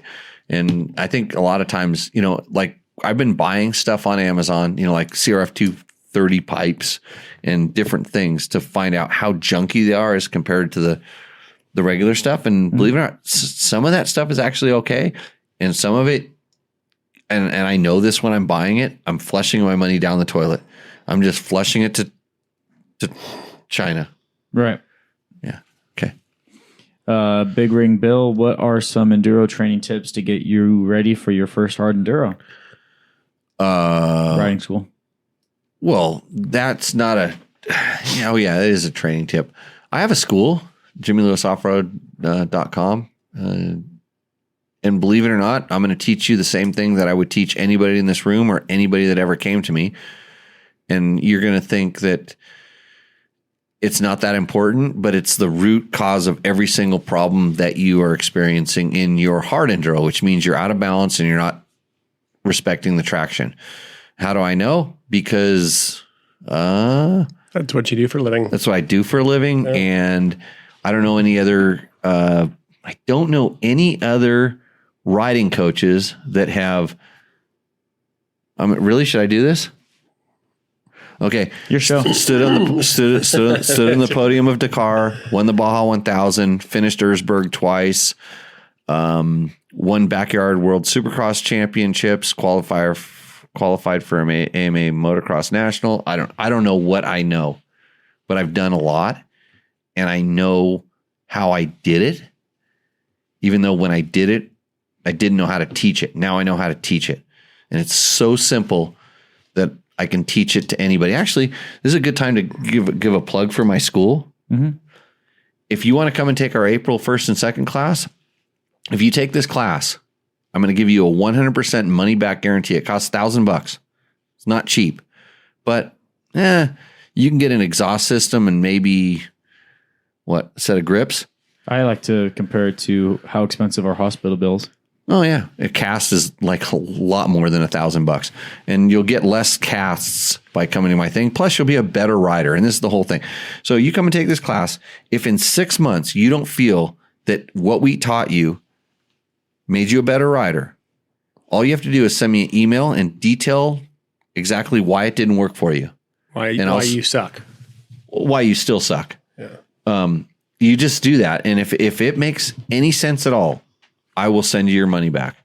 So you're going to get a free riding class if it doesn't make you a better rider. And I don't know what part you could buy for your motorcycle aside from if your tires are super worn out and you bought a new set of tires that cost you $600 or something. Actually, you can probably get tires for $400 now, mounted and installed and all that stuff.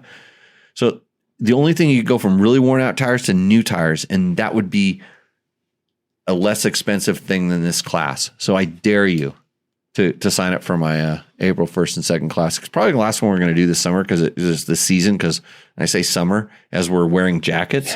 But like, it's going to get hot really quick out here, and we can't teach you when it's 90 degrees. You'll incinerate. Learning stops at 90 degrees. So come on out, Bill. That's what we can do. But other than that, you should just find a sand hill and start running up and down it, like wind sprints, repeat intervals, get your heart rate up to 1,000,000, and then figure out how to make it go down to back to normal. And that's what you're going to be doing all the time unless you come and take my class. Sold, right? Perfect. Yeah. The class is solid. I rode for 12 years before I took your class, and I learned a lot. Because no one taught me anything. I just bought a bike and went and crashed out in the desert by myself. So, right. But actually run through the drills, it was really nice to actually have training. And I still think about, even when we were on our Mexico trip, I was still thinking about some of the drills you taught me. Yeah, you asked a couple really good questions this time. You were asking like, why would you do this? And it was stuff that there was no way you would have asked that question had you not taken the class. Oh, no, it never... It didn't make sense, but we had a really good, did you tip over or crash at all the whole time we went down there? One flop over. Oh, really? Yep. When's that? Leaving San Felipe, there was about a 5-foot just rocky berm, and I tried to ride up at like half a mile an hour and just blop. Oh, was that when I was off going on my own road book and you were on the regular road book? No. Oh, it was after we got on that Portecitas road, like when we were kind of in that sand with the stuff we're taking out of our course. Yeah, it was the stuff we're taking. Yeah. 2 mile an hour flop over. I know where you're talking about. That was the only flop over it had the whole peninsula. Yeah, that was a lot of work. I mean, that whole trip was a lot of work. But like, you think about 2 guys, we're going to ride from Ensenada to Cabo San Lucas. Like, the only bad thing I had happen to me on that entire trip, other than someone giving me a cold, and sorry. It wasn't because we were kissing. Like, we didn't even get that. They didn't even get that close. Oh, you sure you weren't spooning? Yeah, we spent a lot of time in a truck together on the way down there. It was our 3rd date. You know what happens then. Yeah, 3rd date. Yeah. So Matt knows. 3rd date. Rods and shafts.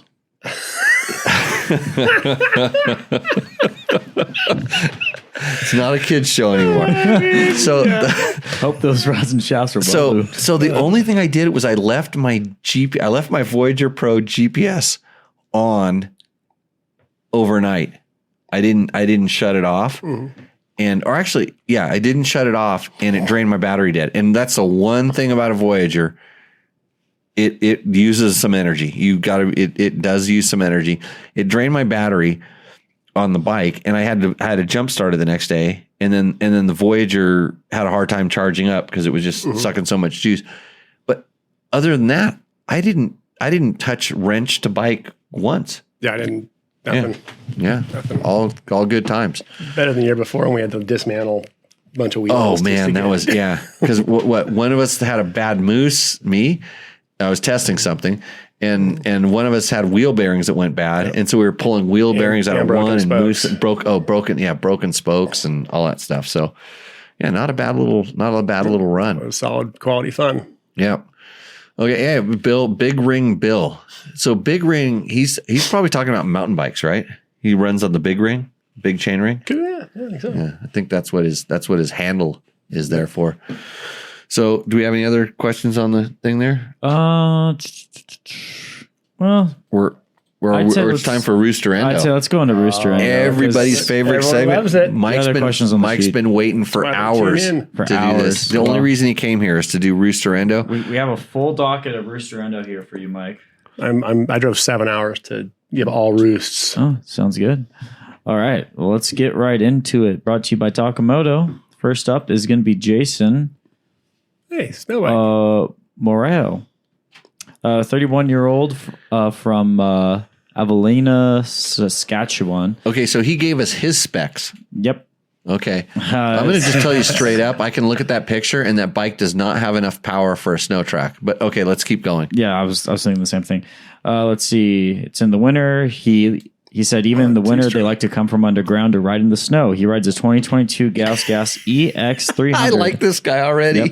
With a 2019 Camso DTS 129 snow bike kit. The bike otherwise is fairly stock. Procacan engine guards, CNC shorty levers, nice CNC throttle. Can you say this in a Canadian accent just to make me feel more comfortable? Cycra Pro bends, fork guards, a China LED bar wired to a switch, front fender bag.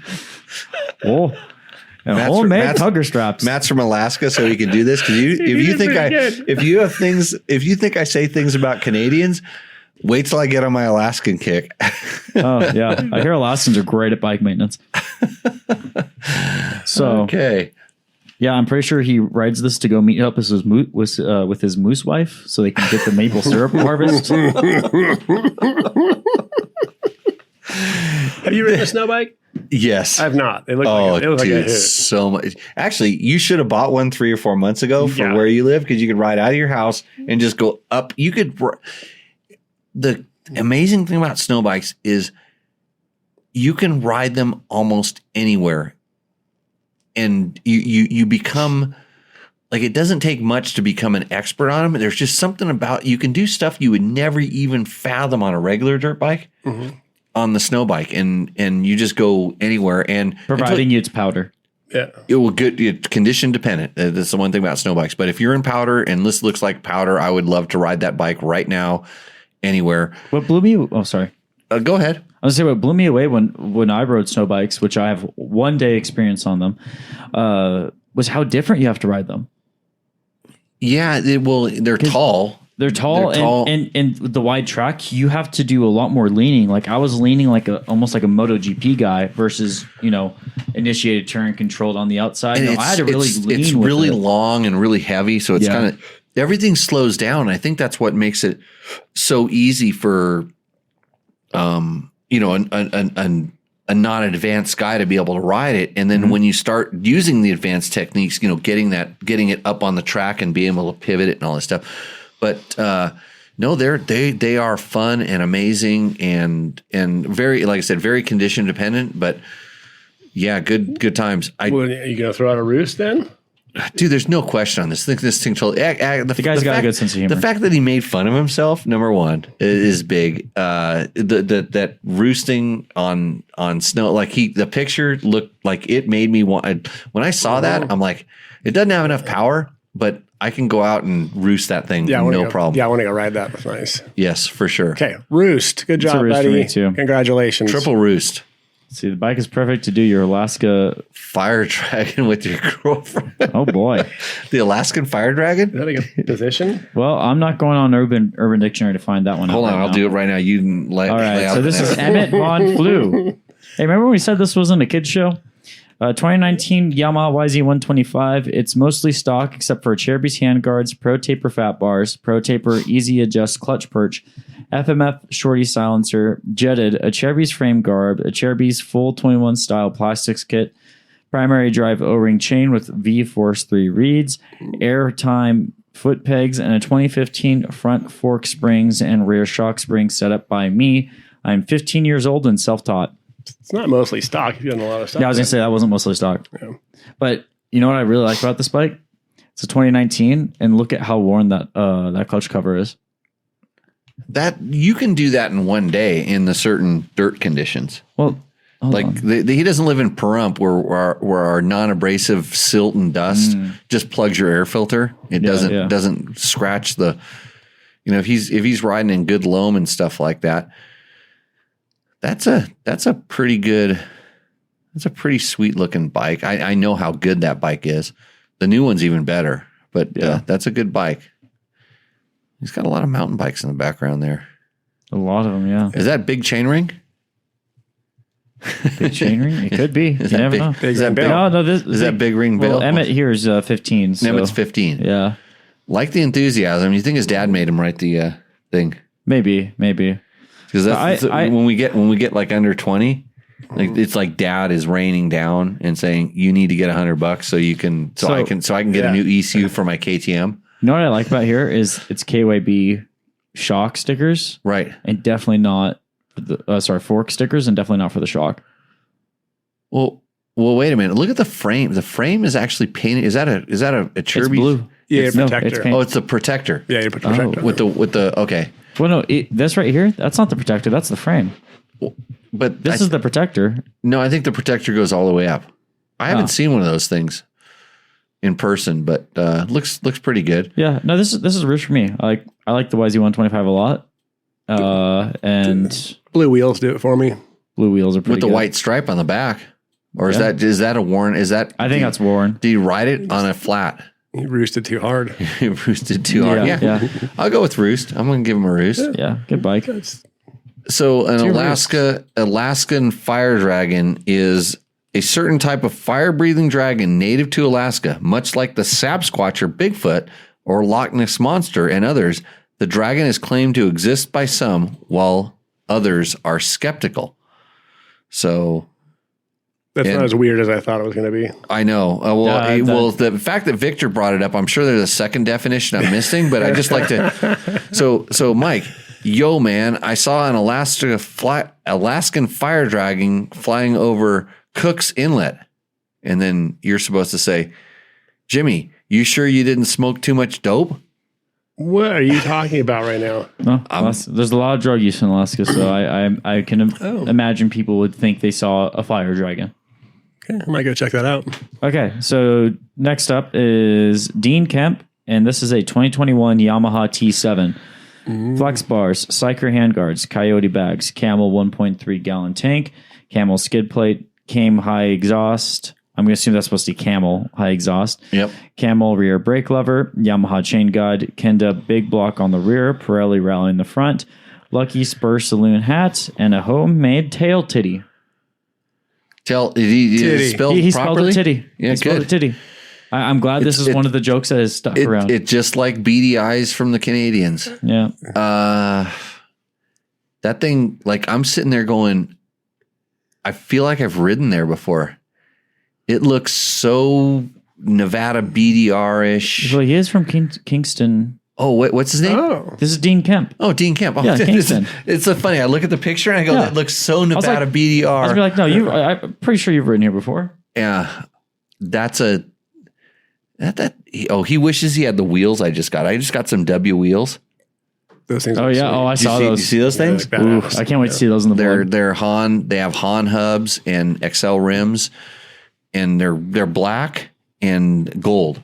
So black and kind of gold are like that. The same color as the fork is what the hubs are. Mm-hmm. They look super sweet. And my rear rim's a little narrow, which I wanted, a little more narrow. Front standard size. Mm-hmm. So he's got the right tires on there. He just needs to throw the Kenda big block on the front, but not a bad setup. He's got the extra fuel capacity. Probably needs to go to the Achirby's tank pretty soon. Is that a stock like windscreen, like nav tower setup? Yeah. They come with this little thing that could be much better, but it's just a little tiny digital dash that just it's nice. It does what you need. But you know, for the bike at that price, it's pretty amazing. You're getting this thing. I wish there was a way you could just like unplug it and plug something better in. You know, you could probably just do a Kendall Norman, which is cut a piece of like cutting board, like not wood ones, but like the composite cutting boards, and just lay it right on top. You could probably just use a couple strips of tape, set it on top, and then mount your iPad to it, and then you can have whatever you wanted on it. But that's a Roost. It's a solid Roost. Yeah, I'm with you. I like it. I haven't ridden one of those bikes yet. I want to check them out. There hasn't been a single Endo yet. This is also a Roost. You know why? Because I'm full of positivity. Oh, now like Uncle bring in the good vibes. Uncle Endo next to me. Yeah. Uncle Endo, thanks. Oh. All right, next up, and he's been in the chat. He's been very excited about this because this was a submission that got buried. So I do apologize to Asher. Asher, I can't pronounce your last name. I do apologize. This is a 2005 Suzuki DRZ 400S. It's Blue Crew. Blue Crew to me. It looks blue to me. Mods are Flatland Racing skid plate, Flatland Racing radiator guards, Clark 3.9 gallon tank, Tusk full wrap hand guards, Zeta triple clamp hand guard mounts, Chinese IMS clone foot pegs, Tidy tail, Tusk rear blinker kit, 3x3 airbox mod and rear jet and rejetted. Renthal handlebars, tachometer, upgraded petcock, seat sag, Corbin seat, brought cheap from a guy who likes seat concepts more. Front fork grab rope, custom plate bracket to hold together snapped plate. I apologize. So Asher, there's a. Do we have an counter for you? Can you there's a lot of typos. Counters on this? My counter is through roof right now. Trail saw mount made out of reusable zip ties. At least our earphones aren't clipping handlebar. Right now. We're not going. We fixed that. So if that bothered you, that's what the whole first half of this show sounded like. Thanks to our producer. I didn't do a single thing any different. I adjusted the board during the break, and that's why I really, really have to take a pee right now. Yeah. We might have to take a second commercial break in a second, but you got 14 minutes left. Asher, I don't know. Mike and I can take over. So there was a time when I was racing rally. Yeah. And Johnny Campbell, you ever heard of this guy? Johnny Campbell could pee himself while he was racing. And he used to be very proud of this and he could talk about it. But his wife, Faye, was a saint for having to clean his pants and his boots when we were on like Nevada rally. And one day I just overhydrated, right? And I had to do it. And I'm like, okay, I'm going to do it. I lost more time trying to slow down and pee because it has been a discussion that people have had before. I lost more time trying to slow down and pee than I did if I would have just pulled over and did what I usually do, which is I can literally let go of the handlebars and unclip and unzip and get everything ready to go and like grab the handlebars and go and then slow it and skid, come to a stop and just stand next to the bike, lean the bike against me and pee it out and hop on the bike and go. Like you're a fast peer. It's ready to go. You want to tell the number 2 stories from Africa? That's a whole different story. But the level I'm at right now, I'm contemplating just letting it go.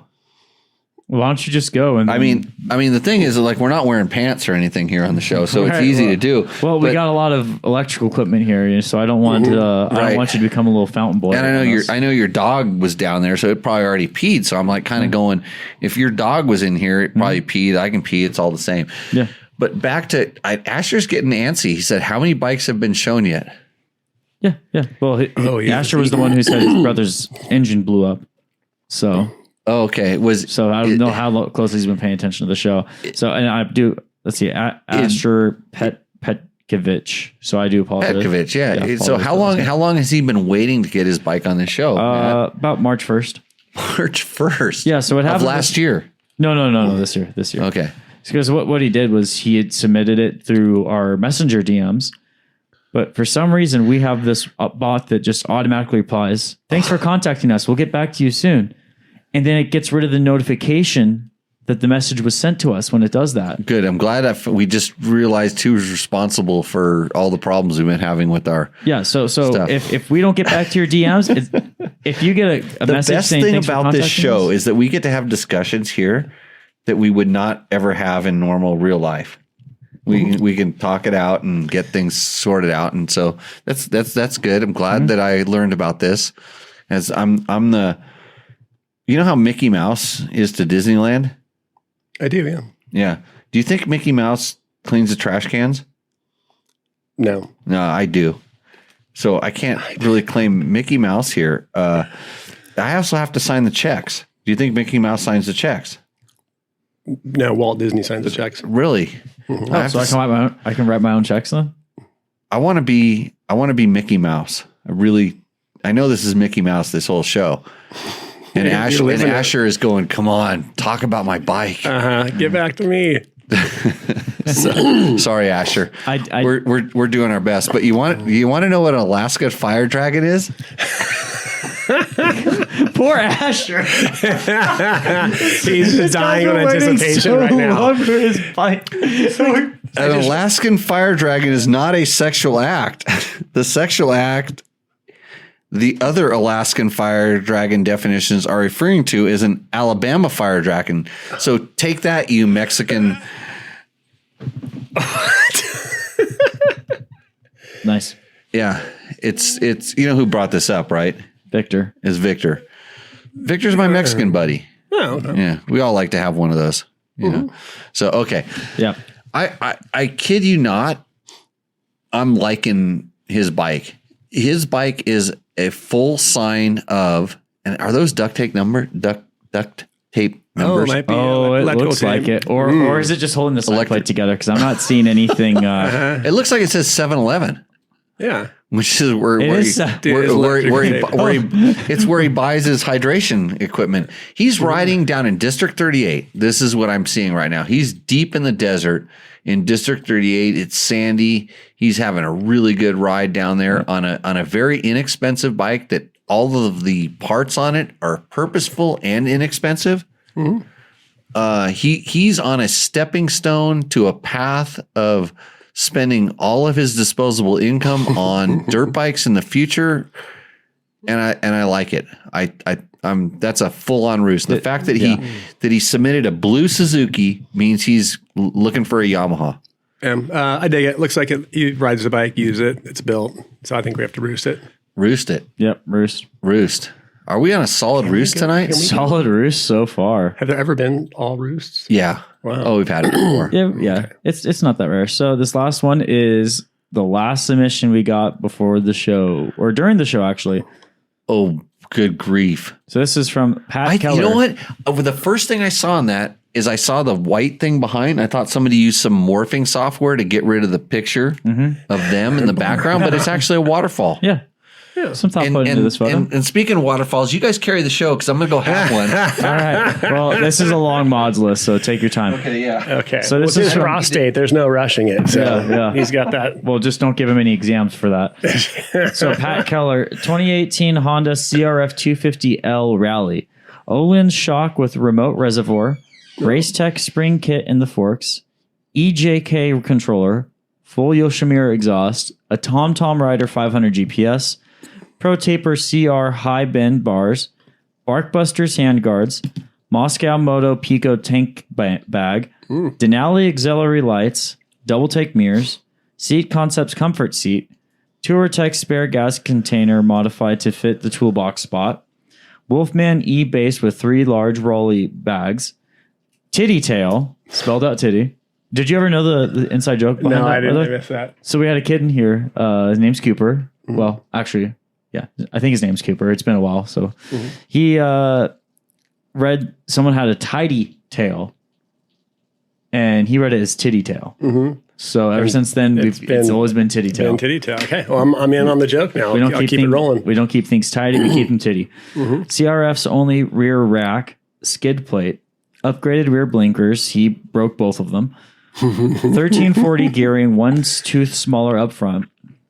DID O-ring chain, Zeta heel guard, MT21 D606 combo with ultra heavy duty tubes, retired pro kayaker with a noon bone to chew, upcoming TAT trip bike. Thanks, guys. Oh, cool. Todd Keller. Trans-America Trail. Yeah. Freshly emptied bladder Jimmy Lewis has just re-entered the studio. Ooh. And so did you hear that whole list, or do I need? I actually heard it. I was just right out the side of the door. Yep. Trying to keep the dust down around here. Dude, if he's getting ready to do Brenda wants to know why we don't wear external catheter kits. Because the peeing really isn't that much of an issue. I mean, it's not like car drivers or something for some reason. Catheters are painful. Well, no. Have you ever done an external one? Oh, external one. Condom catheter. Got it. Yeah. So it's like a condom that has a hole at the end with a tube going down it. Don't mix them up for a regular condom though, because there's a hole. They don't stop babies. Oh, haven't really. They're meant for fluids to pass through, not blocking. Don't right, dude. If that guy's gonna ride the Trans-America Trail, I full Roost. I did that in 2010 or 12, and it was fun as hell. I like the gray and white. The bike looks sweet. I mean, I listened to his list of stuff, and he's got all the stuff on it. He's thought about it and put some things on it. Looks pretty stout. It's a good bike for someone who's thanks for the subliminal waterfall message in the background. Put you over the edge. You know what's funny when I looked at it, because this is the shape, it almost kind of looks like a little bit of a human. Mm-hmm. You know, it's that kind of shape and the way the water's spreading out. Yeah. And I'm like, oh, he you know how we had people put their girlfriends or their wives in the pictures and things. Yeah. Or Photoshop somebody. And I thought somebody was unphotoshopping somebody out of this. Maybe, yeah. If it was someone sitting on a kickstand, I understand why they want to Photoshop it out. But yeah, somebody sitting like KTM. KTM. You know what I spend a good portion of my day doing, Matt? Yeah, the KTM kickstand. I actually shot photos of it because I found a go around if that happens. Because so that kickstand actually, someone snapped it off originally, and it snapped off the bolt in the frame. This is Tech Talk, and what's our person's name? JB Black. No, not JB Black. Mark Daniels. No, whose bike are we talking about? Oh, Pat Keller. So Pat's just waiting again on the edge of his seat, and here's Jimmy going to talk about himself and tell another freaking story. This one time, there I was, balls on fire, hair flinging in the wind. Now I forgot what story it is, so we're going to get back to this. KTM 350. Yeah, so I was drilling out the so originally it had the stock kickstand and it snapped the bolt off. And so I managed to extract that one out. So drill a hole in it, put a screw extractor, get that bolt out, and then I mounted a Trail Tech kickstand on it, which is a upgrade, a little bit stronger kickstand on it. And I don't know exactly what happened to that one, because this bike gets rented out. It gets used by my instructors, Matt, different people, and somehow that bolt got over torqued and then it snapped off, and that bolt did not come out. And when I was, trying to drill it and stuff, I couldn't extract that bolt out of it. It was like literally locked in there because I probably Loctited the bolt. So when we ended up extracting it, the hole was ruined. And this is a part of the frame you're drilling in. Mm-hmm. And so in extracting it, I just had to drill bigger and bigger, and I could never get it out. And so finally I had to send a drill bit all the way in, and it wasn't the perfect angle or whatever, but it was enough to where I could put a helicoil or a thread cert in. I don't know which one I used, a thread cert or a time cert. It looked like a helicoil, like kind of on the bolt though. Helicoil. So I was able to go in there and put a helicoil in and put it in there. And so the first time I put the helicoil in there, and the helicoil, like the bolt, because the way the Trail Tech stand works is the shoulder, it has a very shouldered bolt, and that bolt, like with the weight on it and stuff, can kind of grab the kickstand, and so it slowly unscrewed it, and it didn't unscrew the bolt, it unscrewed the helicoil. So I'm like, okay, I'm gonna just put another one in there. So I put another one in there, and I Loctited it, figuring okay, it would hold together, and so it did, except somehow it unscrewed half of the helicoil and half of the bolt. It was just completely battling. So, of course, Matt like breaks it off like he usually does, and he just leaves it on a stand in my garage. There's a kickstand, a bolt with the half a helicoil on it. Yeah, Jimmy will fix it. I came to you. I brought it to your attention. Right. And you said, Matt, this is above your mechanical skill level. And at which point I just know at that point, just walk away. Yeah, that's your out. That's good. Yeah, that's your out. I'm done. Am I complaining yet? No. I haven't started complaining. I'm just telling a story. But I did not break it. I literally went to put the kickstand down. He's over there curling up in a ball because he knows it's like I'm like winding up a spring. Yeah. He's over there. He knows it's coming, but it's not. It's like he did exactly what he was supposed to do. He's like he knew it was outside of his range, and I'm just thinking, what the hell? How the hell am I going to fix this? Because when that half the helicoil's still in there and it broke off and all. So I thought about it. I literally took a little time, zenned out. I wondered what an Alaskan fire dragon was. I took my pants off. This show's almost over, right? Yes. Okay. Yeah. We're going to pick a rooster. So, but I actually went through the steps and I found another bolt, a shoulder bolt with bigger threads in it. I drilled into the frame. Retapped it. It's super sano. Nice. Yeah, and I took pictures of it while I was doing it so I could post it on dirtbiketest.com. I hope your pants were on for it. Those pictures. Well, I'm always behind the camera, Matt. That's why we need to get the OnlyFans up, because I could just go in front of the camera and it's money. So we're back. So JB Black is Control-Zing that thought. What does that mean? That's undo. Yeah. Remember we were talking about computer stuff. But anyway. I'm trying to. That's how we're going to do our next Better Rider podcast. By the way, if you want to learn a little bit, check out our Better Rider podcast. I'm a lot more serious, and you'll learn way more than this. So I know how to fix a really screwed up KTM kickstand. I know how to do it from 2000 to 2019 and farther. So just in case you know, and one of these days I'll put it up there. So if your kickstand's broken, so back to the bike. Back to the bike. Pat's bike, Roost. Oh yeah, for Roost sure. For me too. Yep. He's tat ready. You know what the hardest thing about this is that I made my decision right away which one I thought was going to win, and every single bike that's come up has questioned my decision. Makes sense? It's tough. Mm-hmm. Yep. Okay. So I'm going to go last. Mike, what's your pick? I'm most intrigued by the snow bike. Just it's the oddball there. I've never ridden a snow bike. I think that's cool as hell and it looks super fun. So gas snow bike. I'm partial to Emmett's Von Flues just because I like YZ 125s. But also Asher's a close second because it's a DRZ 400 and he's out there riding it in the desert. Right. And I feel bad. I'm gonna kind of go from last to first. So Emmett, your bike roosts, but the picture in the garage from a high angle, like I'm going to tell you, anybody that shoots their bike from a high angle, and this is something a really awesome photographer friend of mine, Drew Rees, taught me, lower down, come down and, don't be dominating on your bike, come down and take a picture, just it's that. And so there's a couple other bikes in there that have the high angle and stuff. So Dean, like your bike, we need to go roost some Teneres together. We're going to do that.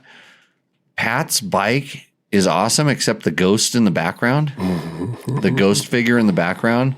that made me want to go pee. that was a little problem. Asher, you're so close. If you would have been in any other Roost or Endo segment, it probably would have won. But I'm going with Jason's snow bike as well. Hey. And not in the first thing I did. The first thing that came out, I was like, that doesn't have enough power. But it had enough power in A, his presentation, B, his picture. You know, like I talking about the lower angle or something just appealed to me. He showed where I like that virgin snow. Like you could do one of those turns in that snow bike where you lay it in, your shoulder drags on the ground, and not just me, you and you and you. Everybody could do that because that's the way snow bikes are. They're pretty amazing in those kind of conditions. So I'm super stoked on that one. I think that wins, and it's Matt. It's 2-1. You lose. Yeah, sorry, buddy. That's fair. That's fair. So Jason, thanks. Jason's was good, but it's actually kind of like my last one. Yeah, because we're dirt bike test. Because you grew live up in Las Vegas. You grew up in the snow. There's snow underneath that dirt. I know it. Mm-hmm. There's not a road underneath it. It doesn't have a supermoto. Do you mean there's dirt underneath that snow? That's what he meant. Yeah. There's dirt underneath that snow. Is that what I said? You said snow underneath that dirt. Oh yeah, it's getting late. Hold on. It's definitely it's time to stop. That's why we're gonna have a little bit of a huzzah. You want to kick the? I'm good. I did that last night. That's good. I'm gonna do a little bit for a hangover. Oh, you know what? Since you're saying no, you know what? I'm gonna make everybody mad. This is what we do on the show. Specialty. It's like it was always one up it. Oh wait. Oh yeah, this doesn't come out very often, but the fact that you're not drinking means it's time for bring out good stuff. No, it's not that good. It's not that good for anybody. It is from Costco. Yeah. So I'm gonna have Clase Azul Ultra Anejo, which is everybody should have this every once in a while. Is what I always say. So Matt, do you want to thank our sponsors? Yeah, I do want to give a big thank you to Yamaha, Taco Moto, Scott Sports, Climb, which I actually got to wear the Revolt pullover jacket recently, DDC, Trail Tech, Fasst Company, Seat Concepts, Bulletproof Designs, and Double Take Mirrors. Don't forget to click on the Amazon and Rocky Mountain links on dirtbiketest.com. Click through the Support DBT link on our homepage, and you'll find those links there. And don't forget to check out jimmylewisoffroad.com. You can check out our beginner series, online beginner series at jimmylewisoffroad.com/learn to ride. Hey, I think we should send Asher a t-shirt, DBT t-shirt. Asher, in the chat right now, put what size t-shirt you are, and I'll see if I can hook you up.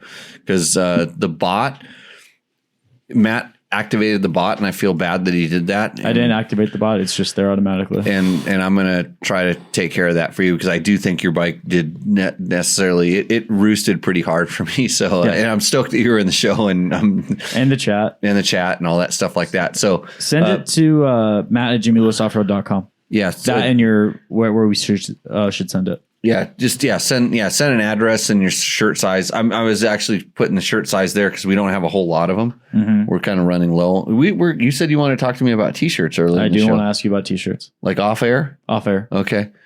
You need a t-shirt, Matt? Running out of clothes? No. Does your girlfriend want a t-shirt? No, but I don't have a girlfriend. Okay. There you go. Sure. Size large. Boyfriend? I don't have a boyfriend. Okay. That's the way it goes. He's size large. We'll hook you up. I'll find something over there in the things. But yeah, thanks, Matt, for helping out with the show tonight. Yep. Mark Daniels. Hey, his shirt, Asher's shirt doesn't require a Ricky Braybeck signature, which, believe it or not, are hard to get. Even though we just noticed tonight up on the wall that I was wondering, there's a Ricky poster over. It's a nice poster that he gave me that was sitting over in the corner. And I said, why is this here? And I couldn't figure it out. Mm-hmm. And then somebody pointed out to me, there's a new one that says, you have been roosted, Ricky Braybeck. So he replaced his poster last time I was here, even though he didn't sign your t-shirt that I thought he signed, that I thought we sent out, but it just didn't go anyplace. So there's a lot of stuff going on here. Very busy. Thank you everybody for joining in, listening to the show, joining in the chat. We are stoked that you're here. We're glad you're participating. If you're listening to this thing offline on one of our, what do they call them? RSS feeds? Yeah, so if you want to check out the podcast audio, and we upload it on Spotify, Apple, Google, the big ones. Hey, Mark, are you bummed that I just had Class A Azul Ultra and Ajo? So, Asher, I'm going to put it in the chat right now. Yeah. It should be matt@jimillosoffroad.com. So, but anyways, thanks for joining in. Tell a friend. This is something we do for fun, and we want you to have fun with it. And we hope you learn something. And what makes this show fun for me specifically is I get to answer questions. And when I do walk out of here, I'm not just happy because I had a little shot of tequila. I feel like I've made a difference in somebody's motorcycle riding, helped you make your bike work better. I've helped you become a better rider. I've wasted a couple hours of Mike's time. Mm-hmm. I'm going to help you prep your bike. Like, I started your bike up today. I listened to it for a second. We made some diagnoses, and you're going to have a great bike for this weekend's little, California rally thing? Cal Roadbook Ride. Roadbook 4 ride. days down in Ridgecrest, California. It's a non-event. Just some people that are randomly showing up in one spot to go ride some roadbook loops. That's super cool. Yeah, it should be super fun. Yeah. And I know like Paul Neff went and did this last year and had a really good time at it. And these are the kind of like, we'll call them like a flash mob. It's a flash mob of people that enjoy a similar thing. So if you want to go rush a state capitol, if you want Storm Area 51. Yeah, Storm Area 51, or go ride some road books, there's groups for you. Mm-hmm. Yeah. So Jerry says he likes your hat, even though he didn't say that. He should have commented because you're part of the team. I'll put a sticker on your bike now because we've ridden together, and that's all good. So Victor wants a link to what? The Alaskan Fire Dragon? The ride. But the Alaskan Fire Dragon could be what you call the ride. Victor will just follow you. Hey, Victor, check out Adventure Rider Racing Forum, SoCal Roadbook Ride. You can find it, all the information there on Adventure Rider. Yeah. And always make some road books for me on rallynavigator.com. The new Rally Navigator 2 desktop software is pretty awesome. Pretty sweet. Big release coming next couple days. Road rallies getting dialed in. Road rallies. I'm all about those. Not. Yeah, me neither. Okay. Hey, Matt, thanks for showing up. Yeah, of course. Thanks for bringing your dog in. Yep. And then the dog got dropped off, and then I'm going to go pick her up again. Sounds good. And we will see you hopefully next week. Bill, it's always interesting. So we'll see you out on the trail. Thanks for having me. Cheers. Ow!